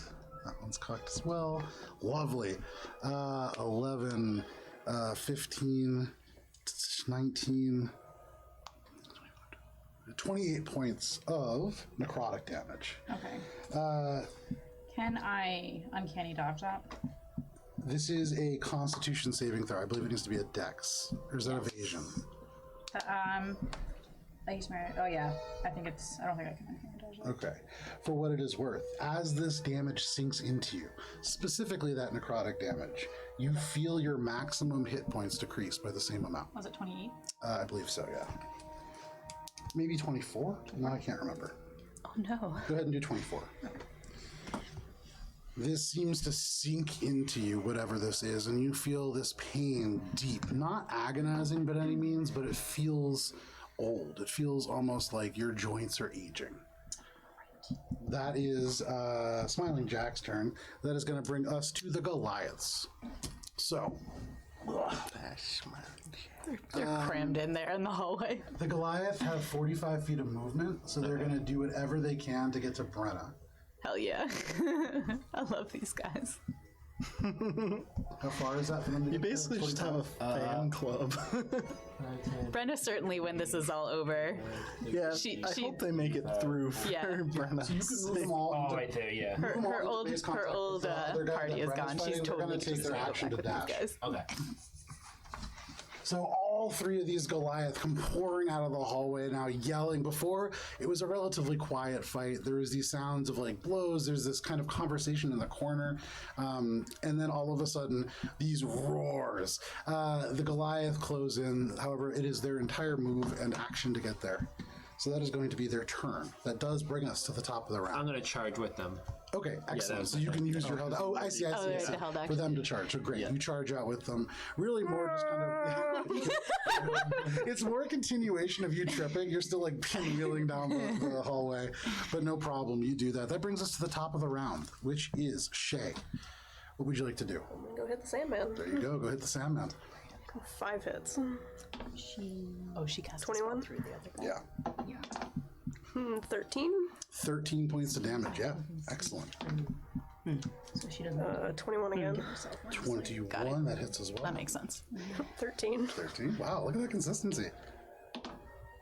29. 29 hits. 12. 12 points of damage. 23. 23 hits. 13. Damn, that's a lot of damage. And last one, 21. I like when that It's- happens. 12. And on the Just- last one, he ju- can make a Constitution saving throw. Okay. Is this to be? This is to be stunned. Correct. He's going to go ahead and not make that. Okay. He cannot be stunned. Got it. Something about the nature of his body having no nerves or muscles seems to make it immune. However, that is a tremendous amount of damage. For context, that's 50 points of damage. That's tremendous. So I'm gonna back up down the hall out of their range. sure, you back up. So Eleanor, as this person takes their first attacks, it hurts, and then all of a sudden, as he straightens up, you can see he begins to talk again. And as soon as he does, there's this like slow motion. Shay is like behind him and just unloads, strikes into his back, into his leg.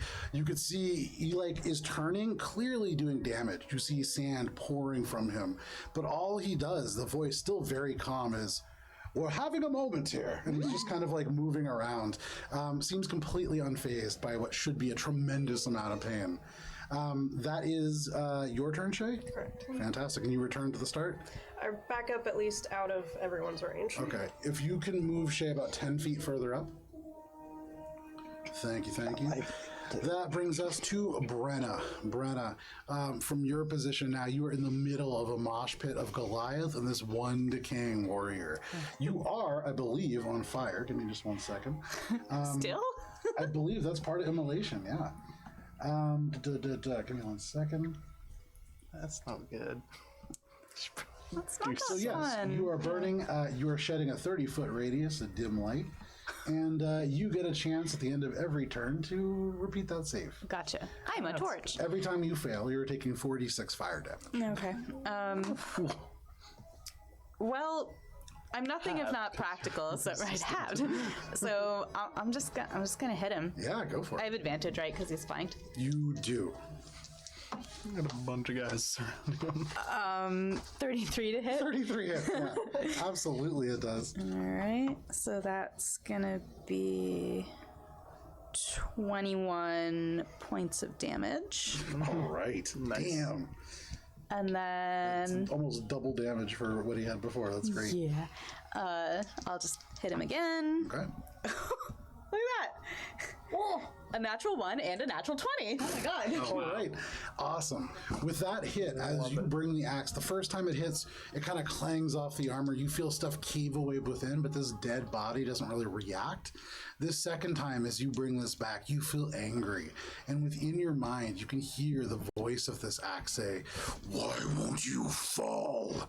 As you swing again, this time there is this, and you can actually see all of you in this moment. The interior here lights up a little bit with the face of this dragon as it materializes around the axe head, around the jawbone. Go ahead and roll damage. It's doubling all the dice rolls, including any dice that you roll for damage is doubled. All right. So that's that's a good roll. 20, 31. So 62 plus 12. 74 points of damage. Holy Wow. Brida is not playing around today. So with that first hit, you hear that, "Why won't you die?" You bring this up, and all of you see this flying spectral dragon apparate around the head of this axe. And as you cleave into it, it splits the metal, it splits the corpse straight down the middle, and clang, slams into the stone of the floor. The body just splits in half, falls, the metal clangs to the side. This plate mail, decimated straight down the middle. Dead off the That's an incredible hit. Holy shit. That was The Goliaths just get there, just like, what? Yeah, no, that's amazing. huge Well done. smashies. I'm pretty sure I just lead the Goliaths now. Yeah, I'm pretty sure they're just. I am their god. I'm pretty sure they're just like, yep. Just, We'll find out at the bottom of the order because that's where they're going. But Brenna, anything else? Let's see. I haven't moved yet. I'm gonna just kind of come up here behind this guy. Okay. So as this corpse falls, you sort of run between the split, making the corpse like fall apart to the side even faster, and you run behind this individual right as Shay sort of disappears around the corner. Actually, Yeah, no, yeah. Yeah. You're there. I'm trying to stand behind him, but I can't You're because right of my behind him. rage You're right behind circle. him. No worries, you're right behind him.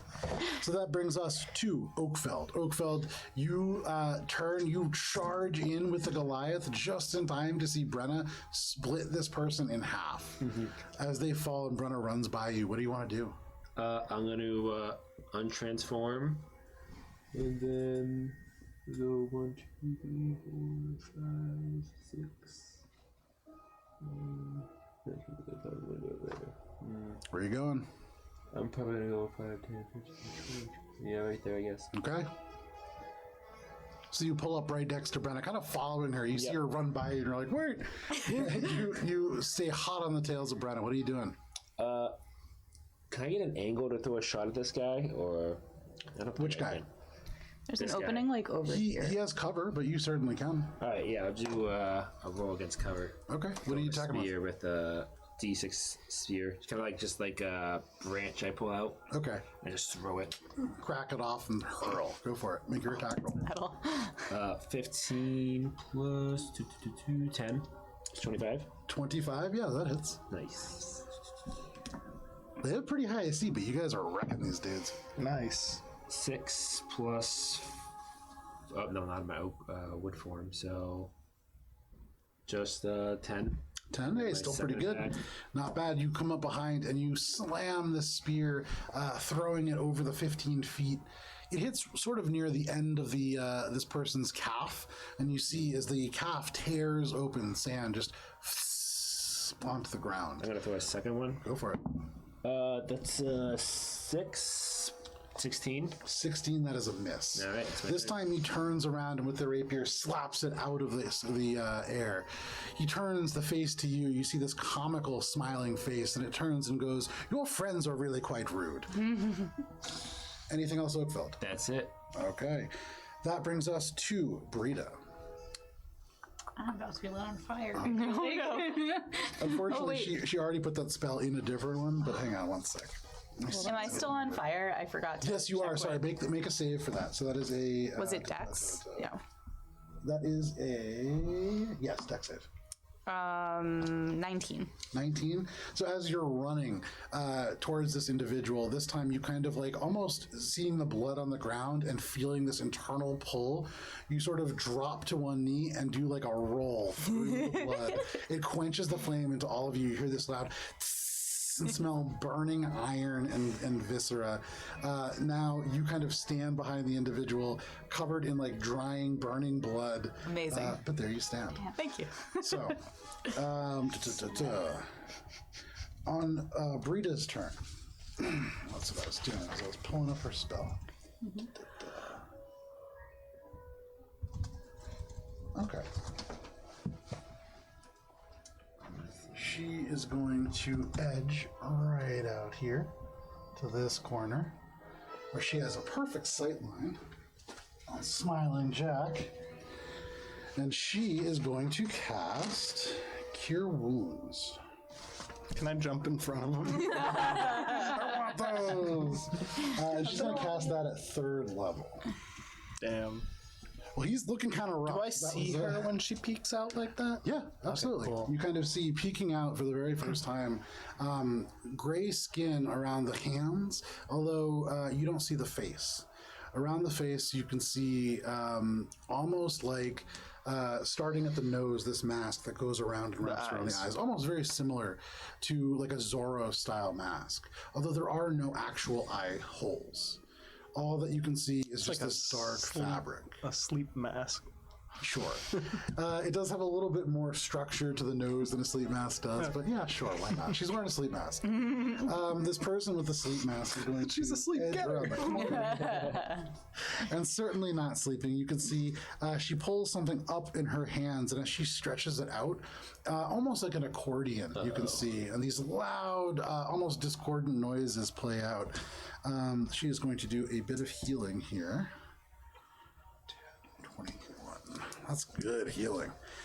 And you can see, oh my god, reverse math.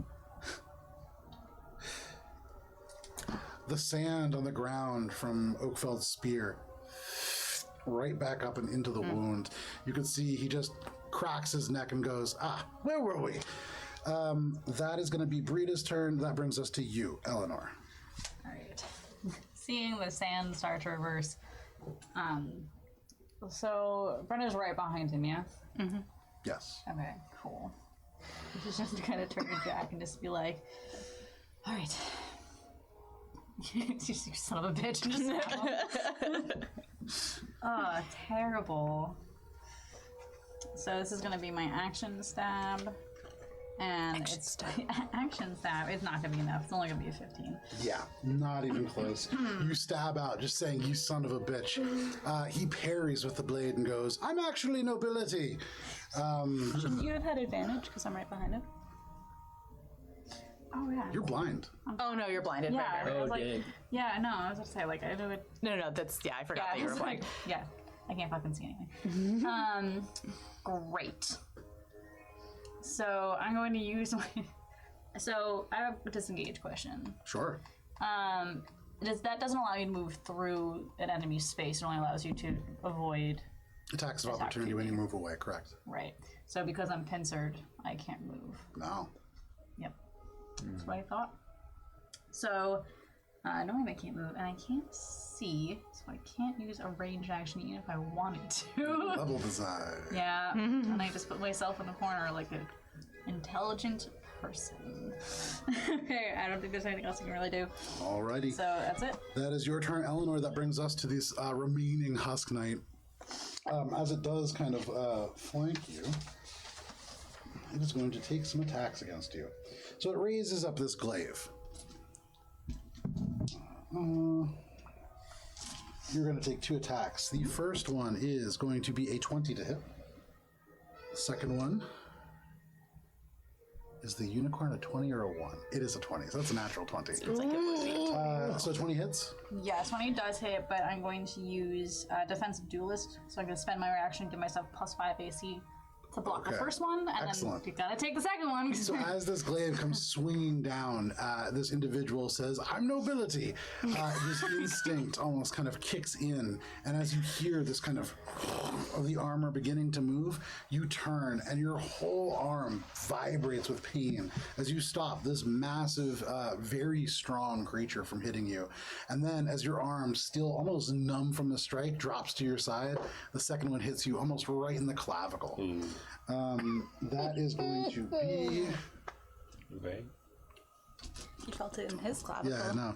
That is only going to be 8 points of bludgeoning damage. Oh. But you're going to go ahead and... Oh, sorry. That was a critical hit. Yes. Oh yeah, that's Like, there's like another like thing. That is, no, that is thinking, 12 what's points so of bludgeoning bad? damage. Not bad.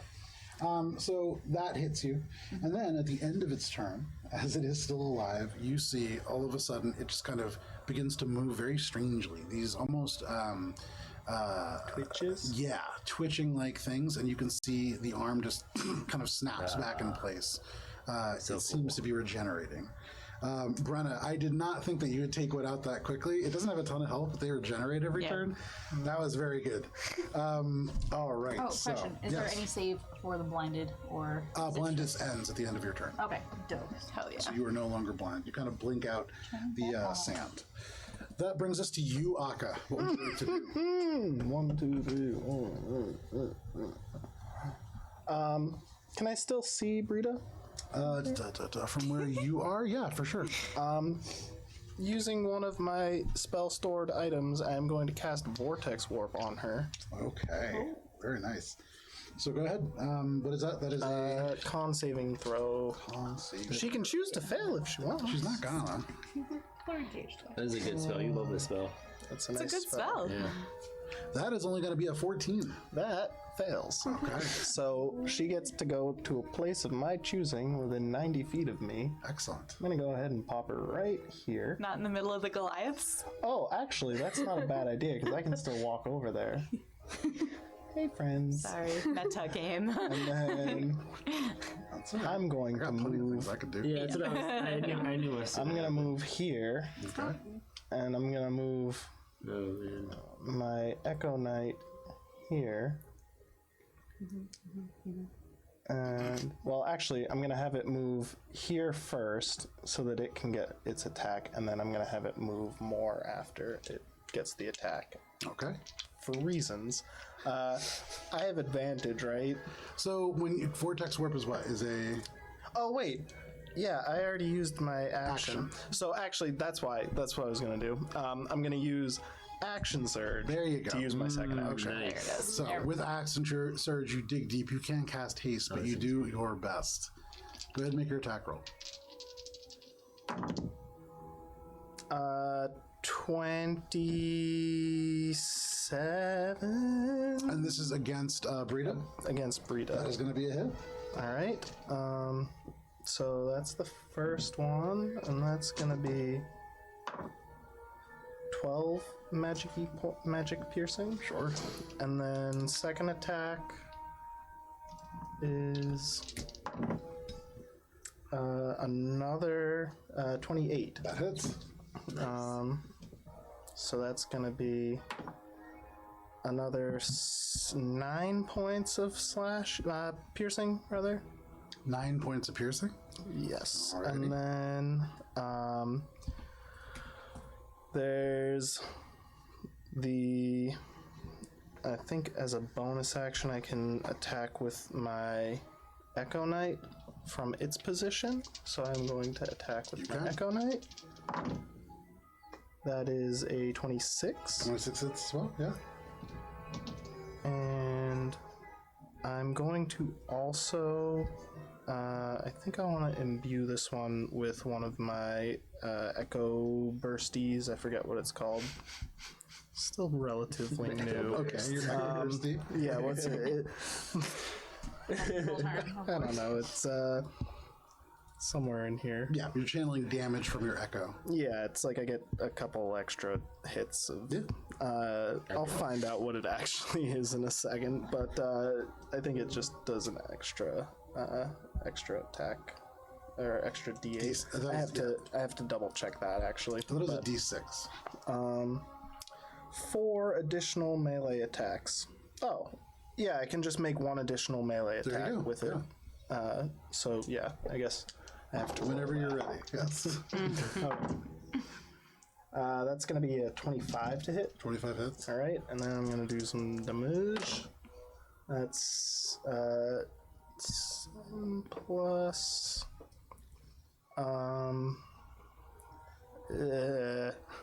math. You can do it, Matt. 7, 19 points of damage. 19. Nice, not bad. And then Goal here is just to She just dies. beat her up before she can. then I'm gonna have it move. She can use her reaction to get it if she wants. No thanks.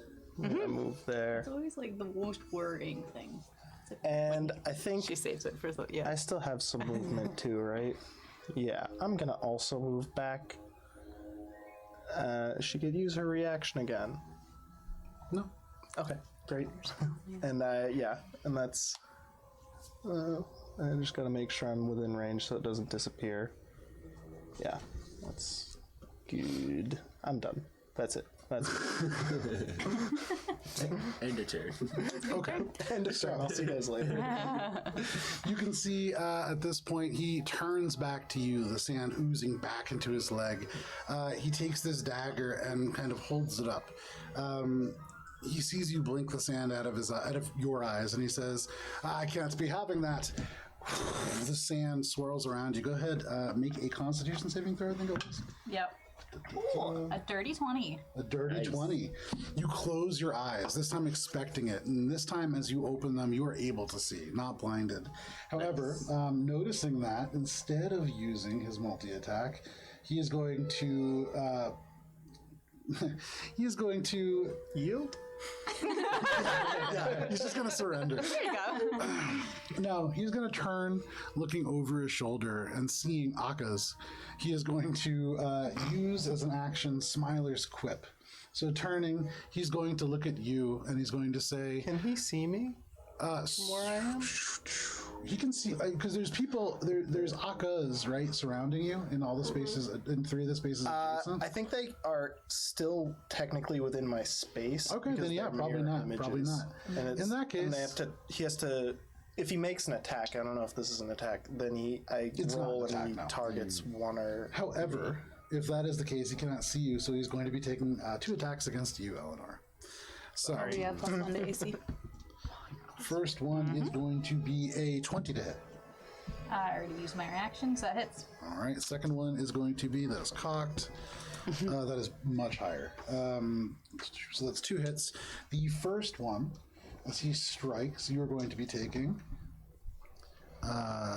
6, 8, 12 points of slashing damage plus. Ooh. How's my max HP looking there, Joe? You take 27 points of necrotic damage. Dang. And go ahead and make a constitution saving throw, please. Jesus. 15? 15.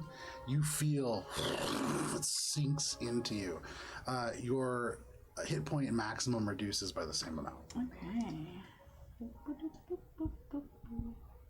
The second attack deals. Oh, that's lucky. 10 points of slashing damage plus. Okay. You are so lucky. Doesn't feel that 16 lucky. points of necrotic damage. And go ahead and make another constitution saving throw. When you say it like that. Those 3 ones. No. Oh, really? A 5. No. A 5. So your hit point maximum again goes down. You can feel your vision beginning to fade. This room grows much colder. I need that count. That is Jack's turn. That brings us to the Goliaths. Yay! So the Goliaths, with Brida right there in the middle, you can see the big one. Looks like meat's back on the Just kind of smiles and says, "We've heard about you." You can see one of them looks around for wherever Brenna is to see if she's watching, but they're going to go ahead and make their attacks. So basically, first one's going to be absolutely a hit. Second one is a miss. Each of them gets 2 attacks. Actually, I'm just going to speed through. 2 hits, 2 misses. That's cocked. That is a miss. Okay, so 2 hits in total. As they begin to swing, you can see the spear, this hammer, beginning to kind of gouge Brida, and she's beginning to look annoyed. Even through the mask, you can see this kind of expressionless mouth begin to turn to a scowl.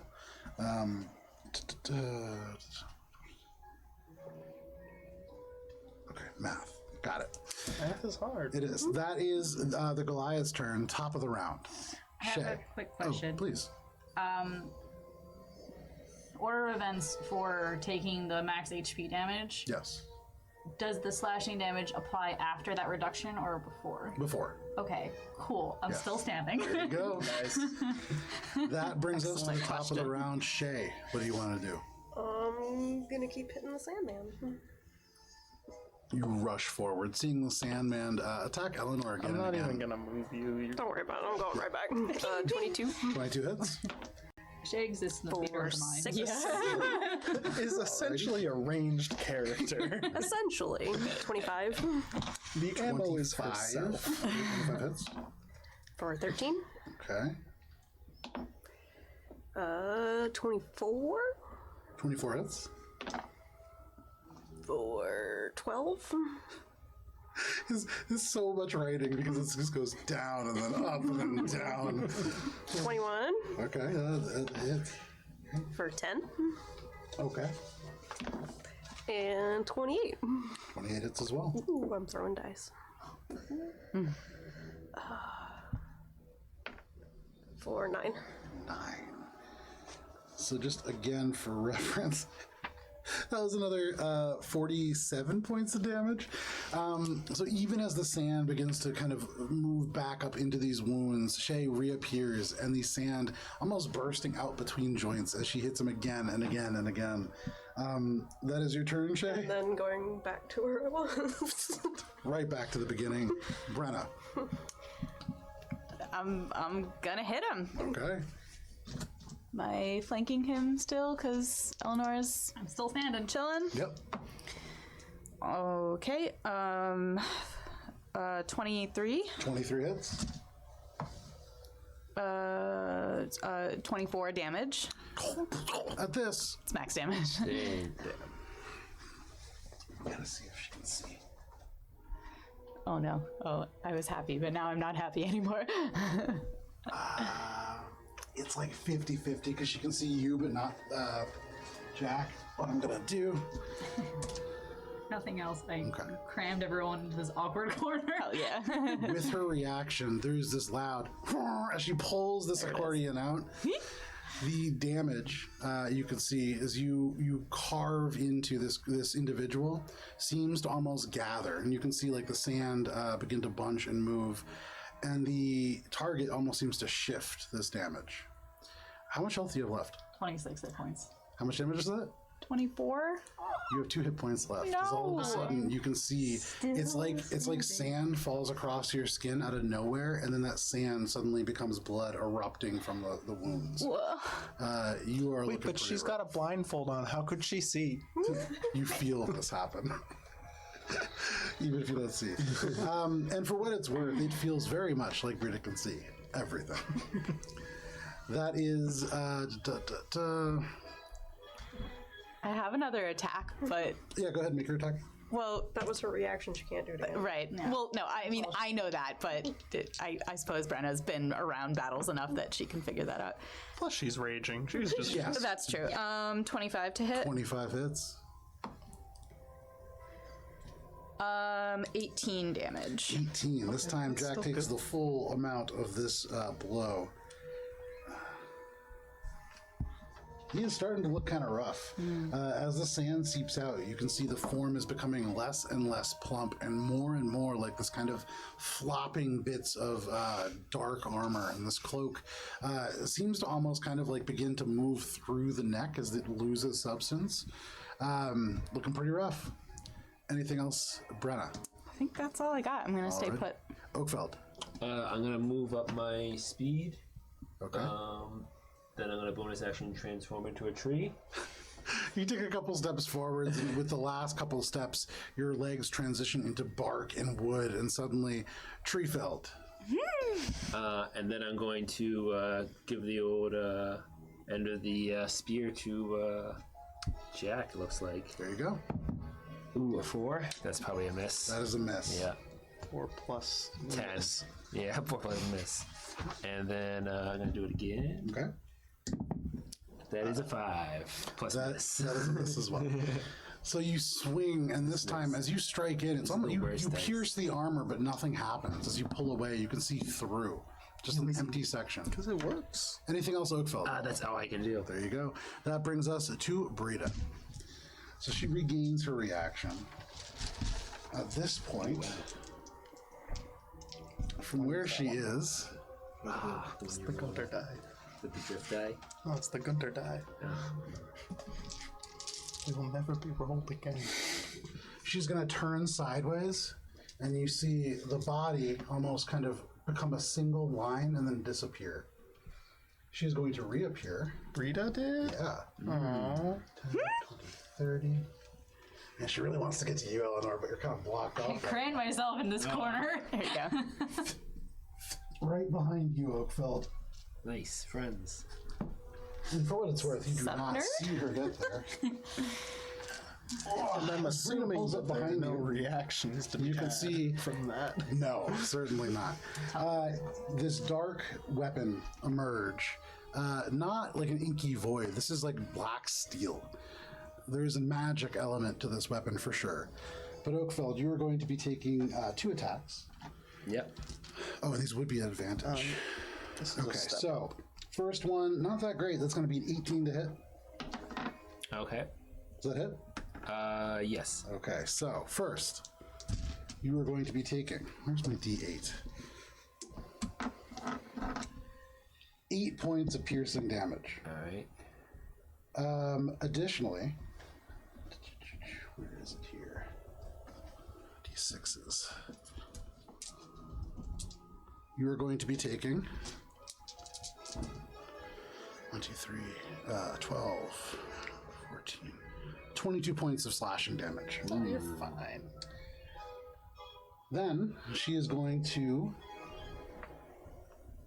very simply just kind of step away from you and over. She can still take her full movement. 5, 10, 20, 25, 30. If you could move her 10 feet away from your shadow, she's kind of making a move back towards this hallway. But that brings her here. She turns, still kind of walking backwards. You can't see her, but you feel very seen. She's looking for you. That is her turn. That brings us to... Okay, Eleanor, what would you like to do? So, Eleanor is barely alive, and she's still kind of trapped here. And she has the very distinct feeling that her next attack is actually going to be stabbing herself. Oh, you gain 7 HP as well. That's useful information. Yeah, important detail there. Well, I'm in tree form now, so now it happens. But you know, Gotcha. Okay. Okay.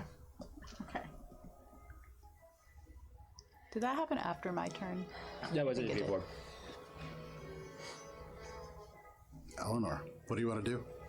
Here's the problem. There's a very real chance if she transfers the damage, I will instant kill myself. You get him? my max HP is so low. Mr. Miyagi here. Question.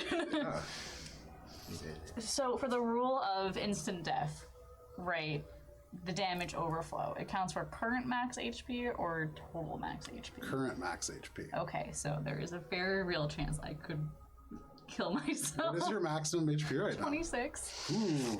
We're in the spicy zone. Maximum HP? It's 26, Because he kept draining it. Yeah. but I can't. Oh, it doesn't go away on a short rest? You haven't taken one. We don't know. It's been. Yeah, we did. You've been in Yeah, this but battle. no, it's this happened happened during in The this effects battle. of a short rest from catnip. Oh, this This battle. battle has been. You haven't, That's his you whole haven't snuck a spiel. catnap in during this one. Quick sleep for 10 more minutes. So, What are you doing? yeah. Well, Eleanor's gonna hold her action Okay. to see if Brida will use that whatever she did again, Okay. and then she'll attack. But she doesn't feel comfortable attacking, knowing that's up because she has a distinct feeling she's just going to be slicing her own throat. Sure. So Eleanor's just gonna be like, "Can someone help me out of this corner?" and then just hold her action. Okay, no problem. You hold your action, Eleanor. That brings us to this Husk's turn. It's going to take 2 attacks against you. Yeah. The first one is going to be a 21 to hit. Yes, that would hit. That would hit. You are going to be taking 7 points of bludgeoning damage. Second attack is only going to be a 17 to hit. That still no. It matches armor class. So. Matches our classes, unfortunately. Alrighty, so that is going to be much more. That is 14 points of slashing damage. Okay, question. Sure. If I'm holding my action, can I still use my reaction, or is Yeah, holding the yeah, action you can still the use your triggers? reaction. Okay, so I'm just gonna for that second hit then Okay. use the defensive duelist. Okay. So I have some. I am still standing once again. You manage to just bring your blade up in Barely. time, and as you do, the glaive still impacts you. You manage to keep it from fully penetrating your body, but you are on your last legs. Anything else? That is his turn. That brings us to Akka. Akka, you could see Eleanor just kind of crunched into the corner over here, being struck again and again by these 2 individuals. What are you doing? Can I see her? From where you are, you can't see her. You definitely know that she's over there. Okay. If I'm moving towards Brida, would I eventually see Eleanor? Also, is Brida wearing armor? You don't know. It doesn't seem like it. Looking at her, does it look like she's got metal Visually, on she's just her? wearing fine clothing, as far as you can tell. Okay, so no metal is what I'm saying. Just gotta check, you know. Okay, I'm gonna make my way towards Brida. Okay. Do I see on my way Eleanor in a pinch? No. I am going to continue to Brida, Okay. and I'm going to flank her with my echo form. Okay. And I'm gonna smash her a couple times with my sword hand. Yeah, do it. 27. 27? Yeah, that hits. All right. I'll do the damage first for this one. 9 points of magic pierces. As you move forward, you can see it's almost as if this head, at the very last second, as you drive forward with this thrusting point, snaps and focuses on you. And it feels almost like you can't hit her. You see yourself do it, but you see no mark left. Eleanor, you take that damage. You're actually, interesting point. You're within 30 feet? Am I within 30? No, Eleanor with 30 feet of Brida. I think I'm just on the edge. Might be. I can't. Okay, so then you may be okay. I can't see the 25, squares. 5, 10, 15, 20, 25. Yeah, that's what I said, 25. Yeah. Had a feeling. In this moment, you just manage to block this blow from this huge armored individual, and then for just a second, you can feel Brida behind you. Almost like the chin rests on your shoulder, and you can just hear her say, "You shouldn't have done that." And then you just feel this soft poke in your back, and the lights go out. So would I be able to use my action to stab before I go down? I think because you hit 0 hit points and you don't have enduring rage or Yeah. something of that nature, probably not. Okay. Just gotta ask. So, Worth asking. Eleanor goes down. That is going to be the reaction. Not dead. Anything else? Making the rest of my attacks. Right. It's my sneak attack. Very much. Yeah, for sure. Just 30 to hit. 30 hits, yeah. This is where I have And shot. I guess, yeah, I'm just gonna start pumping these extra damage die into. I'm gonna, since I've taken the attack action, I'm gonna do another attack Okay. with my echo form. At the top of the round, and that's okay. That's a 28 to hit. A 28 to hit? Yep. Alrighty, that hits. All right, so this is for those 2 attacks. That's Can I bring it back up to 1? 24 points of damage. Dang, nice. That's a big hit. And as you thrust forward, the first one doesn't. You can see this smile on her face, but she's not looking at you. The second hit certainly finds its mark, and for the first time, you can hear her sucking air through her teeth. The head snaps back. You have her attention. Cool. That's good because that's what I wanted. Because I'm gonna hit her again with my bonus action to just hit her without the, you know, I'm not dual wieldy. I just get another attack. So I'm gonna smack Voodoo her. action? What? No more voodoo action. Voodoo action. Natural 20 Natural Nice. 20. Absolutely. Roll damage. and Well double the timed. die. Definitely got our attention now. Double the die, right? Yes. Just to yeah.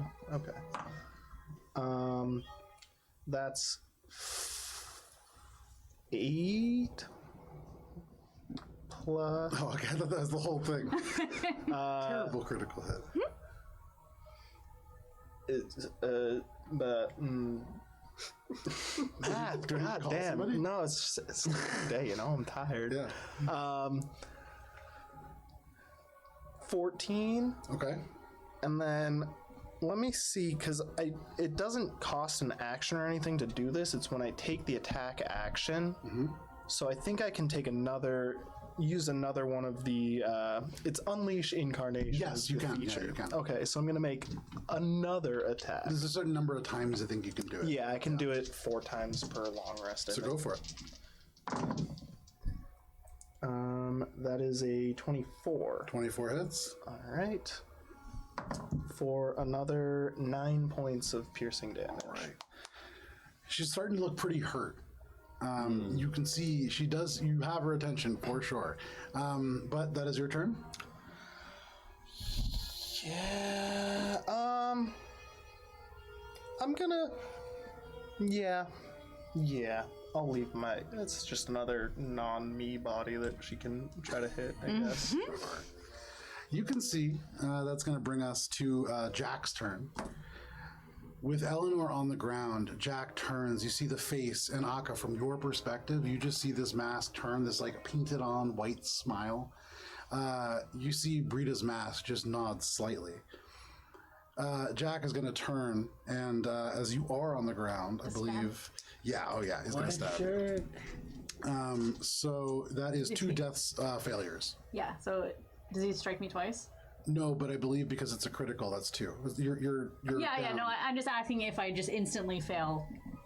You instantly fail 2. Okay. Yeah, just 2. So, just 2. Just 2. That is his turn. He is then going to use his movement, looking at you, Oakfell, this big tree creature. You see the mask turn to you and just go, my qualm's not with you. Good day. And he's going to just walk in the same direction as Brida. He's going to take full 30 feet of movement. Anybody who it provokes an attack of opportunity is welcome to take one. Yeah, I was right behind. Like right here, next to her. Yeah. He's very polite, though. I have to say. He's a very polite man. like him. Does a 17 hit? 17 just misses, unfortunately. Well, no, misses.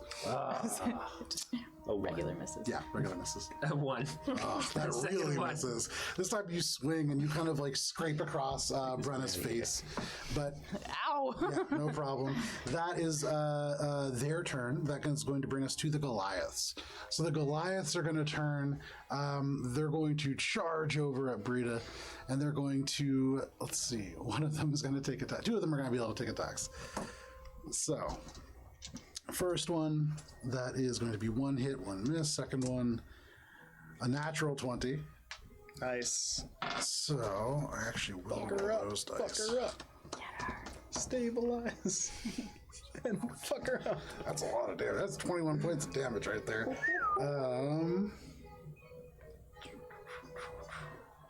Okay, she's really starting to look rough, and this time the leader of these Goliaths strives forwards with this big hammer, and in an upswing hits her right in the chin. For the very first time, she takes like 3 steps back, almost losing balance, but she's still up. That is going to be the Goliath's turn, which brings us to the top of the round. Shay. I'm gonna make my way in and presumably see Eleanor on the ground. Yeah. And I'm gonna make a medicine check to stabilize her. Okay. It's an important medicine check. 18? As you run around the corner, you can see bleeding out, like badly hurt, very pale Eleanor on the ground.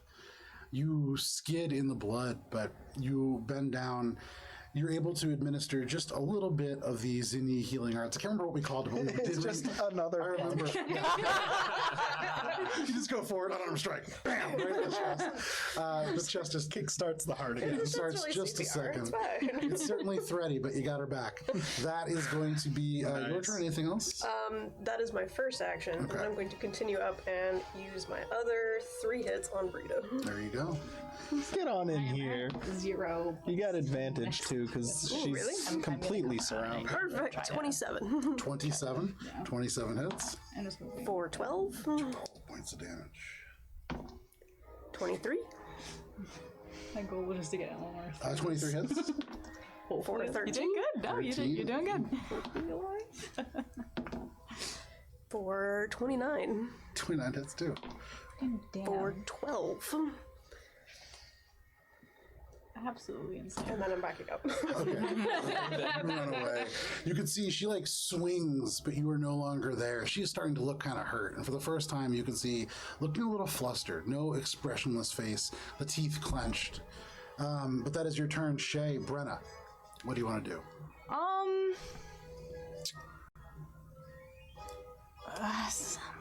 raging, so I'm just raging so hard. Go get 'em. I'm gonna come around here,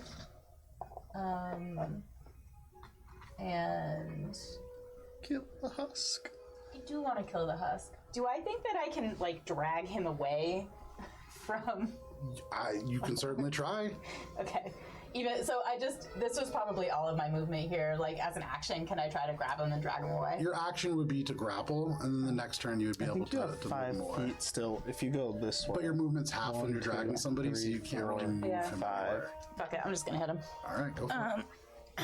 2.5 feet of movement. Gently shove him. 22 to hit. 22 hits. That's gonna be 15 damage. Okay. Gonna hit him again for more than 22, 30. Extra hits. And that's gonna be 22 points of damage. So this creature, almost unhurt to this point, just 20 points of damage taken. You swing around the corner, sliding in the blood, and as you do, you bring the axe up. It hits the stone, carving straight through, and carves into the hip. The armor and the legs kind of falls away, and you could just see like bone and sinew kind of decaying and falling off, but still up. Yeah. Anything else? Nope. Oakfeld, what do you want to do? Can I like move on top of this chest? Yeah. It's not like a big deal. Okay. Yeah, it's like a foot tall chest. You can stand on it, no problem. I won't. Immediately falls. We'll just say I'm there. Sure. And I have 10 feet of reach, so I'm just gonna get him like around the. Okay, sure. Yeah. Suddenly, Brad, you're aware out of the periphery of your raid, it's like arm comes over. Go ahead and make your attack roll. Can I hear the creak around the corner? Yeah. Oh, yeah. The bat in the attic. That's Yeah, like right. stuck around the corner. I mean, from where you are with 10 feet of reach, you can hit. You can see. So yeah. A 4. That's a miss. I just roll bad tonight. Tonight? Like you sound like slowly a building pile of D20 every single session. Yeah. It's a shame there isn't a thing. 6. Disposable D20s. It's too far. Around the corner, it's just your branches scraping against the stone. You can't quite reach them. But it was a good try. Anything else, Oakfeld? Oh no, I can't even do that. Yeah, that's it. Okay. That brings us to Brida. She is going to turn. And looking at all of you and just what's happening, she's in bad shape. So she's going to cast a big spell. No. This magic, so I have advantage against it. Yay! You what? I have advantage against spells because I got my spell magic resistance. There you go. Oh no, I could have done that. Mantle of spell resistance. She turns, and as she's about to take a step back, you can see she brings her hands up. Jack, make sure she dies. And the rest of you, wait. And I need everybody to make a wisdom saving throw, please. Even me. Yes, you are within 100 feet, yeah? Everyone These is. are my special. Sorry, 60 feet. So, so Shay, you're is- fine. yeah. Everybody but Shay. This is magic, right? So Yes, this is magic. I'm gnomish, so I have advantage. Nice. All right. 21. Okay, 18. okay, 19. okay. Oh, sorry. What was your roll? 21. 21.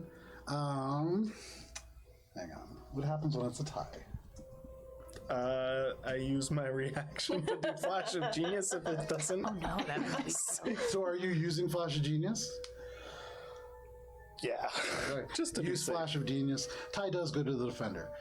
So So I wasted it. you did. So no problem. Flash of Genius, you kind of parry elements of this off. But for the rest of you, Oakfeld and Brenna. The two of you must pursue the course of action given to you to the best of your ability. So for the remainder of the spell's duration, you will be waiting. That being said, give me just one moment. With the rest of her movement, she is just going Goliaths to. wait. Oh yeah. You think they can succeed that? I told them that they had to. Attacks of opportunity. Oh wait, no, I just used my flash. Fuck. She told us to wait. Damn. So she just begins walking, and though you recognize she could, as a rogue, bonus action dash, she is just going to walk. Joke's on her. I ain't waiting. Oh really? Don't. Don't taunt the DM. Last time you did that, you got killed. That's true. That is going to bring us to Eleanor. Eleanor, go ahead and make a death saving throw. Oh, she's stable. Oh, you're stabilized, I'm right? stabilized. Okay, Also, great. are you still? Yeah, I'm still at you. You get 7 HP. Hey, look at that. There you go. So on the start of your turn, is that at the beginning of your turn? Of her turn. Any Okay, turn, so at the somewhere. beginning of as long your as she's turn- below half. You open your eyes and you stare up at the rotting remains of this husk soldier looming over you at the glaive. What do you want to do? So You are prone.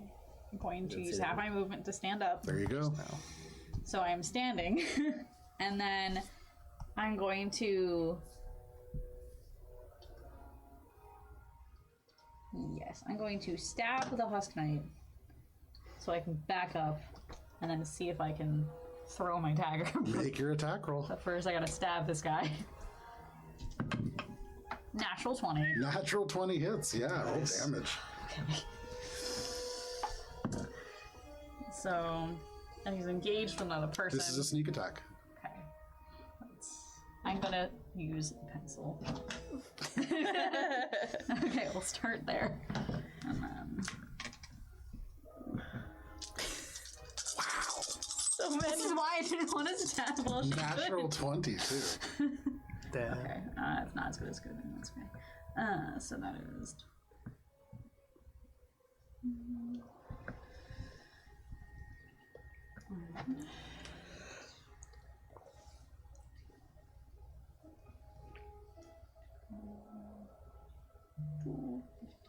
What I will say is you're very lucky that she is not looking at you at this moment.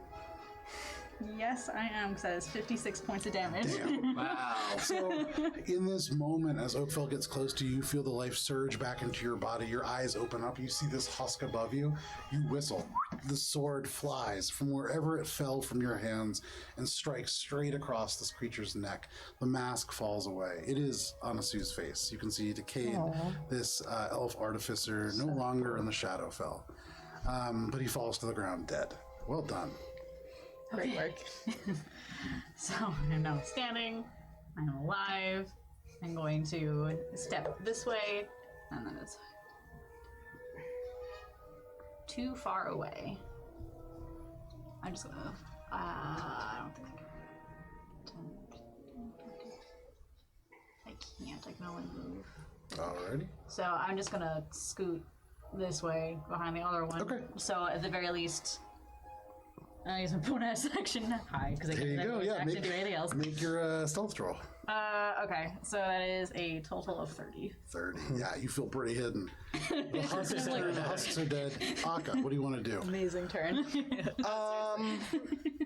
I'm going to. How far away is she?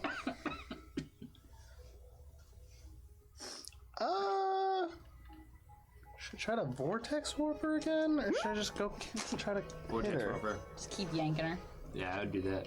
I like that idea. Yeah, I'm gonna try to Vortex Warp her again. Okay. So she has to make a con save. Okay. For the very first time, I'm going to go ahead and use one of her legendary resistances. And she's going to succeed. That was a failure, though. Oh, okay. Then I'm going to go 1, 2, 3, 4. I don't know where she. 5, Yep. 6. So 30 feet, you get right up to her. I'm gonna have my echo form. I think can go around. Can he go passing through her space Yeah, because it operates to where it's going to be. It's like incorporeal. to flank her once again? And then I'm going to use my bonus action to hit her once again. I just want to see if you were going to. So as you're walking down that hallway, are you standing on any of the glyphs? I'm You float, flying. you float. I'm You're fine. flying. You're fine. So go ahead. How's a natural 20? Natural 20. Everyone's getting 20s on 20s. I'm getting 1s on 1s. Oh, but I like to think that you absorb everyone else's bad luck. There you go. And I'm gonna do another attack with my last Unleash incarnation. Okay. But I'm gonna roll the natural 20 first. Sure. Yeah, that's a lot of damage. That's 6 times 2, so 12 plus, so 18 points of piercing damage. Okay. And then second Hang on attack. a sec. Oh.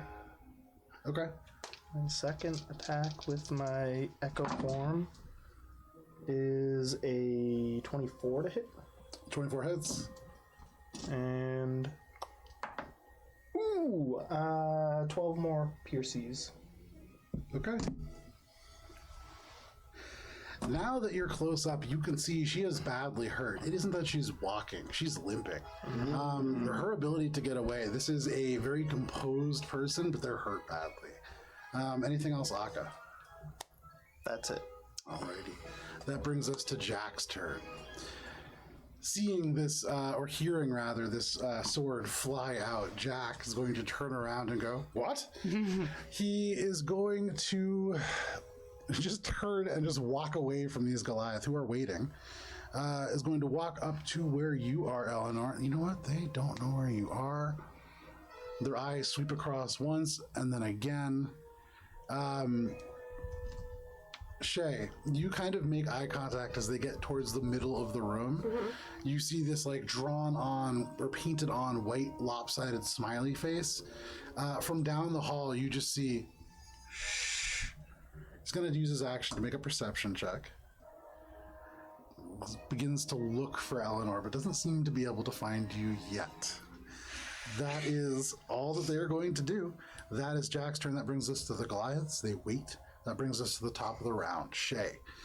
Down the hallway, all of a sudden, most people stop doing anything. What do you want to do? Is Jack in the middle of the hallway? Yes. Okay. Run down. He's In gonna. the middle of the hallway? So, like. No. Exactly where he was. Okay. That's where he is. Okay. Okay, that's where he is? Yeah. Cool. I'm gonna go stand on Aka's shoulders and hit Brida. Okay.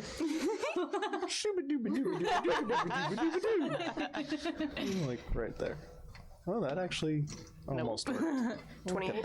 28 hits. You're also at advantage because my Echo Form. That's 28. 10. 10. Okay. I mean, she's just like with her legs 28. just, like, on her side. That's like, 28 hits again. 11. Okay. 25. 25 hits. 12. Okay. 25. Okay. 12. Tell us how it Wait. Okay. I got one more. 24. Yep. And she can make a Constitution save throw if she still lives. 12 or 11. 11.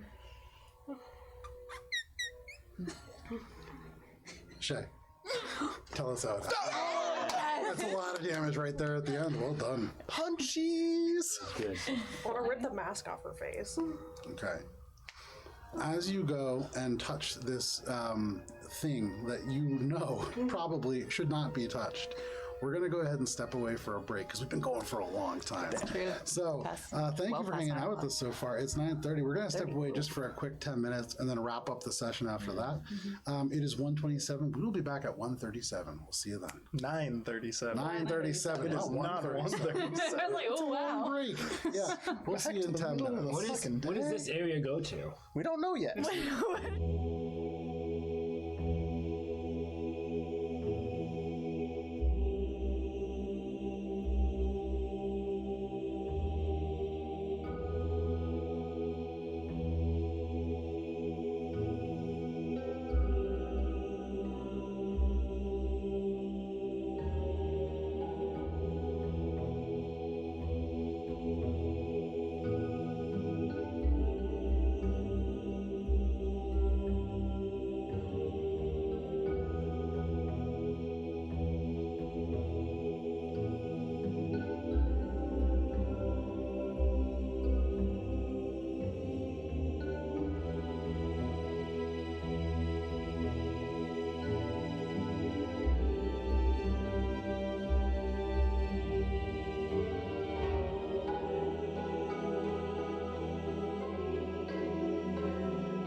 everybody. Welcome back.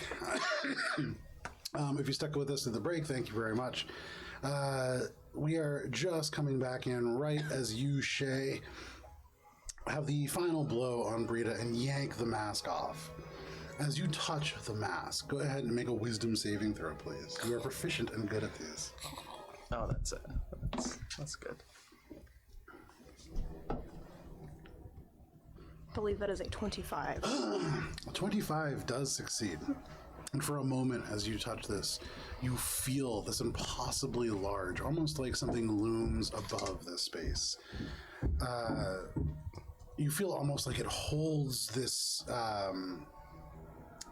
room in its hands, like it's upon a globe or a map. And you feel like it looks through this mask and at you. We'll look at Aka get the bag. Okay. However, we are still in initiative order. Shay, that's your turn. Excuse me. Brenna, what would you like to do? I'm gonna go try to finish off Happy Boy over here. Okay. Am I? Oh, did You my? guys have called him everything but his name. I really appreciate that. Am I? Do I still feel compelled to wait, or? Yes, you certainly do. Sorry, right. So, Brenna, your rage ends as Yeah. you kind of hang out in the corner there, catching your breath. Oakfeld, I believe you were waiting as well. Yeah. So you kind of turn over, you see Brenna, and Brenna is just kind of like hold like hands and legs, breathing hard, rage subsiding. You're like, oh yeah, you kind of relax a little too. Yeah. That is your turn, Oakfeld. That brings us to, it would be Brida's turn, not anymore. Eleanor, what would you like to do? Get him. So, knowing that.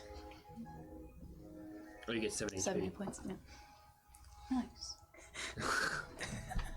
I'm just like thinking. So, knowing how like fucked she'll be if he gets that sword. Finds her. Well, it's less being found and more being stabbed After being found. after being found. You can hear from the other side of the wood, Eleanor, where are you? Ugh. This guy's hilarious. I love Can we this guy's invite him to voice. join our team? I'm gonna hide behind Brenna. Make a stealth check, not behind Brenna, but if you want to hide behind Very that- small. Yeah, Not great no, for I hiding. know. Time it to like sneak across there, and then Yeah. he's like, bruh. Nope. I was trying to see if I don't think there's anything to hide behind over here. Not really, no. It's just these pillars. I just Like like a small chest. Continuously move hide in the around chest. the. Smaller than Brenna. That is the size of the chest. It's not bigger than that. trying to give yourself at least a little bit of a chance to like have a path to exit. Okay, yeah. Make a stealth check. 24. Okay. You feel pretty hidden. Yeah. That is your turn. That brings us to Aka. What do you want to do? Bag of holding. Okay. As an action, you interact with this item, you open the bag, and the mask is dropped in. For a moment, as it does, you see it turns, and though there is no eyes on it, you do feel like it looks at you. But disappears. Give him a mental middle finger. Okay. Free action. That is your turn, Aka? And then gonna be like, I guess look up at Shay. If you want to go back over it, we guess look at others. Yeah.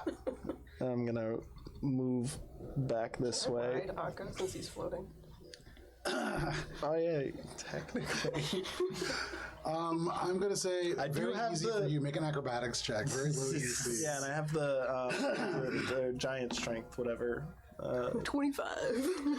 You sort of stand and shifting your weight on your knees, you're able to balance as Aka kind of floats along the hall. You're no Thinking to steed. myself like, well, this is new. I think that's my There you go. movement. And then, I guess I could. No, I guess I'll just. Oh, that's Brida. Have my echo form come with. Just kind of trail behind. It's there. Okay. No problem. That brings us to Smiling Jack. He turns around and this time you're sort of beginning to walk over back towards where Brenna is, actually seeing Oakfeld. Oakfeld, Yeah. this individual walks straight up to you, right into base contact with you, and looks up. You see this painted on smiley face. I say, tree fellow, have you seen Eleanor? Eleanor. I'm trying to think, do I know that name? Because I know someone named White Magnolia. And at this moment, he kind of turns looking around and he says, has anyone? And then his eyes or the face settles on the body of Brida. And you can hear him just go, oh, well, that's inconvenient. He turns and looks back at you, Oakfeld. Well, this was fun, but I'm not getting paid. So I'll return to home. If you see Eleanor, tell her I look forward to seeing her in battle once again. Quite good. And you see, unplugs part of his neck in the sand. Just gonna wave. And as you wave, the one hand waves, the glove falls away, the sand falling out, the armor falls to pieces, and there is nobody left. And now I'll take you out of initiative. Horrifying. Gentlemen. By a sand specter now. Is he like? Is there just like an old hefty bag on the ground of like He's a where very he polite was? snake. Make an investigation check if you want to go over and take a look. And charming, too. Well, yeah, I guess if we're out of seeing him do that, I'm gonna kill like you now, so. run over to where he was to be like, what the? Where, Yeah, make an investigation check. that's 19 plus 29. With a 19 plus 29. Jeez. Plus 29? No, 19 plus makes the 29. He wears, and not like just a sack. There is the empty bits of what you can identify as magical leather armor, +1 magical leather armor. He has a rapier. He has a hilt of a knife, but there is no blade. That seems to have vanished when he did whatever he did. And there is a pile of very irony kind of sand, just tinted slightly yellow almost. You've never seen that before. Other than that, not much. You kind of sift through the sand. He's gone. Get off our shoulders. Come out of hiding, kind of You just like dismount. look down the hallway at the still body of Brida, Echo form's gonna just and then go just kind of away. sit on the floor, just staring at it. Well, Great work, everyone. good job. Yeah. We did it. Oh, White Magnolia. Yes. Having heard the whistling, I do want to go investigate that, though. Okay. You make your way down that hall. I'd probably be like, yeah, going with Shay, but still being like, fuck yeah, we didn't die. No problem. You make your way down this hallway, and as you get to the end of it, you reach a chamber that has a number of, the first thing that you notice is there is this howling wind. And as you reach the end of the tunnel, you can see what looks like almost made of brass, copper, or bronze, perhaps. Almost like the frame of a mirror. Shay, you've seen this before. This was used to access the Shadowfell in Dinman's ward. You can actually still see dents where things have been hit with an axe and then pulled out of it. Repair has been done from the damage that Gunter did to it the last time that you saw this. Oh, it's the same exact one, huh? Wow. You see, spread about a foot high in front of this portal, entrails. Mostly fresh, though many kind of growing tacky and a little bit, almost kind of losing their shape and substance and beginning to kind of fall apart. Almost a foot in front of the threshold. And you see arcane marks kind of squirming and moving around. Beyond, certainly, you can see the red, almost Martian landscape of Calypsos. You can see, give me just 1 second here.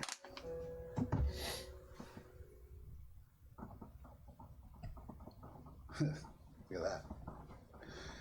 Beyond this, you can hear the sound. You can see the red Martian landscape. You can see a little bit further beyond. You don't see a giant, massive sword like you had the last time. I believe that you guys have a map of that, and you know that that's called the Sword of Aethys. But give me one moment. You also see there are wind-blown arches of stone that have eroded with the wind and sand that howls through here. Pillars of columnar red stone that has eroded a little bit less. And then you can see in this howling, almost sandstorm, crackles of this purple lightning, and you can hear very strange rolling thunder across the sky. There are mud-brown clouds that swirl like agitated smoke above, and then it's almost like a time-lapse storm. You can see the cracks of lightning in the distance moving rapidly across. With your perception, certainly, here and there, in these cracks of lightning, you see winged figures, almost angelic, although instead of feathers, they trail fire. And then, crack, the light seems to go out, and you just see sand again. Certainly in front of you, you see Calypsos, and you hear somewhere, unlike before, maybe running water somewhere, a little bit off in the distance. We're running out of time. So that's Calypso's, huh? Yes. Though this portal did once open to the Shadowfell. They must have retooled it somehow. Do we destroy it? Or we could use it. Not right now. I mean, honestly, this is probably the first time that I've been happy in some time, and I don't want to go into Calypso's there's from no this high guarantee note. that the next person will also have a portal as well. Additionally, Zystree's left one behind. Well, I was thinking more deactivate it and make it inoperable but repairable. I think if I read these books, I might be able to figure out a way to keep it operable, but only if, you knew what you were doing. If you can do so in a timely manner. Can I speed read to figure out, What are you going to speed read? how can I deactivate this portal? I'm taking out, all three of the books. Okay. You're just going to sit down in the middle of the blood? No, not right here. I'm gonna come to a clean spot in the hall. Go right back out. Other blood. And I'm gonna lay out the books. I want to find out is there a way that I can deactivate it so that it can't be used, but if I put a piece back that we bring with us or something, So you're we'll be looking able for to the key. reactivate You want to take the it. key out of the ignition. Yeah, essentially. Okay. So you lay down these three books, these arcane rituals of great evil. And at this moment, Eldred, who is kind of sitting there looking around, all of you catching your breath, turns over and goes, "I've got books too." And he kind of walks over. He takes his bag off of his side and just dumps the books that he collected out into that pile. I'm gonna glance sort of frustratedly. In the glance, Yeah. do I see any of the titles of the books Yeah. from the pile? That's what glances do. I don't know what you're asking. Are they? I want to read Sure. any of them, and if they're tangentially useful to figuring out what I'm trying to do, grab those books as As he well. dumps the books out, he says, "I got these from the tables that you guys all ignored." And as he does, you see a couple titles go past that talk about the Aperture, the Hellfire Corridor. You see there is a book that talks about the Soul Market. There's one that talks about a figure known as the Lectress. As you continue, you see something called an introduction to the ghouls of Gativo. And then, interesting to you, because it's come up a few times now, a title goes past that has the word Aurelian in it. You see a little painted blue star on the cover of that book. You see a little history about some periods of the Giants. You can see a number of things of that nature. Frustrated, but now can I have these? Yeah, that's why I'm putting them out in front of you. I'm adding to your pile. Taking all of them.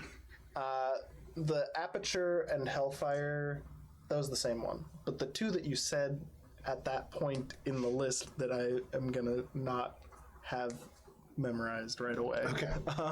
Hellfire Corridor. Yes, the Hellfire Corridor and the Aperture. one.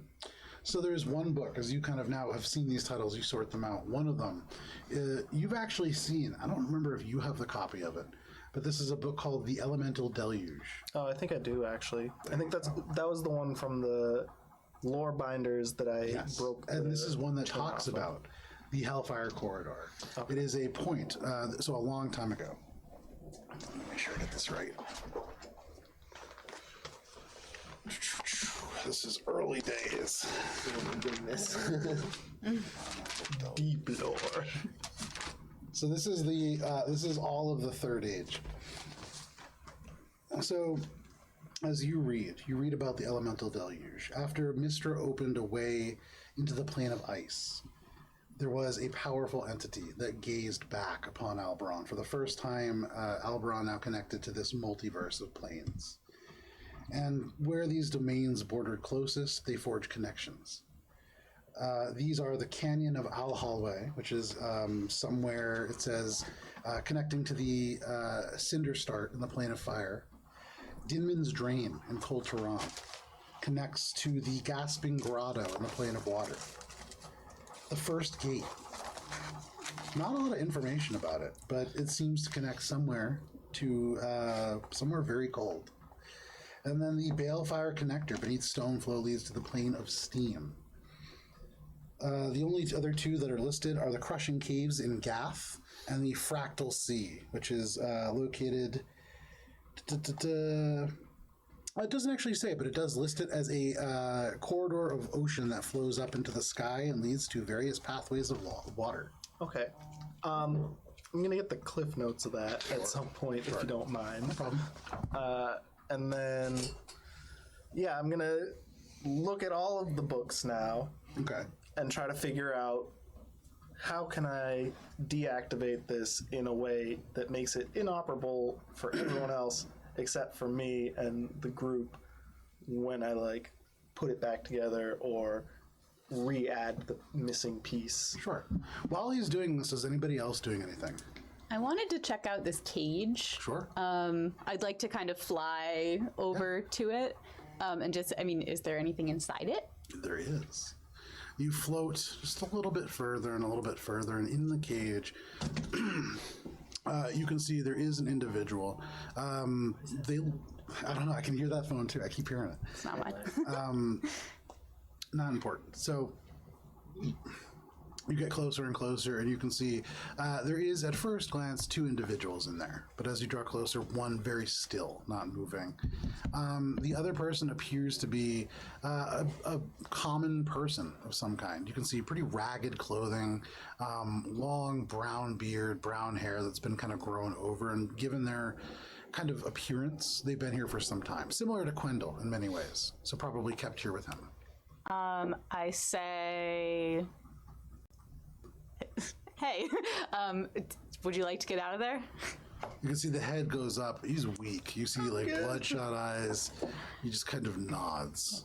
I'm gonna take my. Is there a lock on the cage somehow? Yes. I'm gonna take my axe and just cleave it off. As you raise the axe, you can just hear "good" and cleave right through it.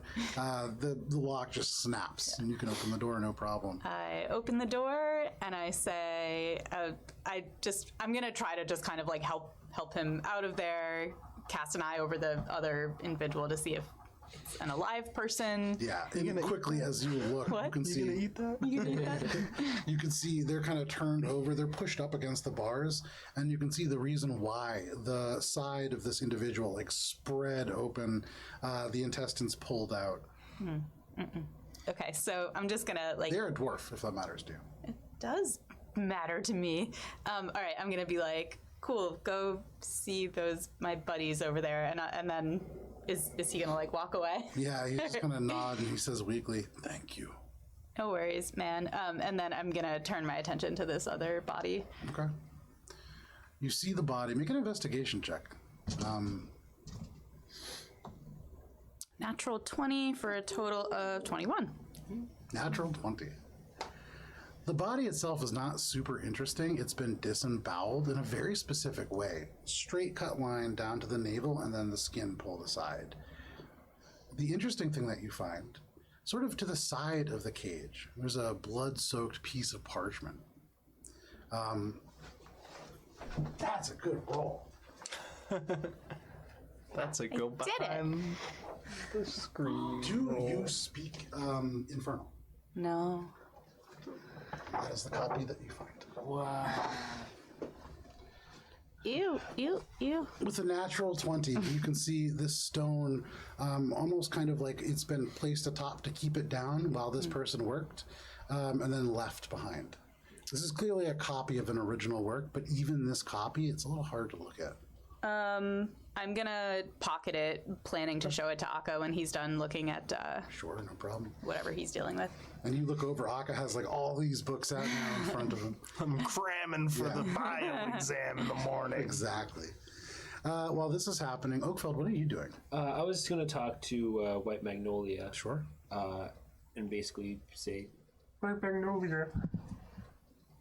The strange Sandman who was after specifically you said you'll see you again one day. But he did. I just want to point out that's not what he said, but you made it way more threatening sound than what I said. He was like, I look forward to seeing her on the field of battle. And you're just like, he's going to see you again.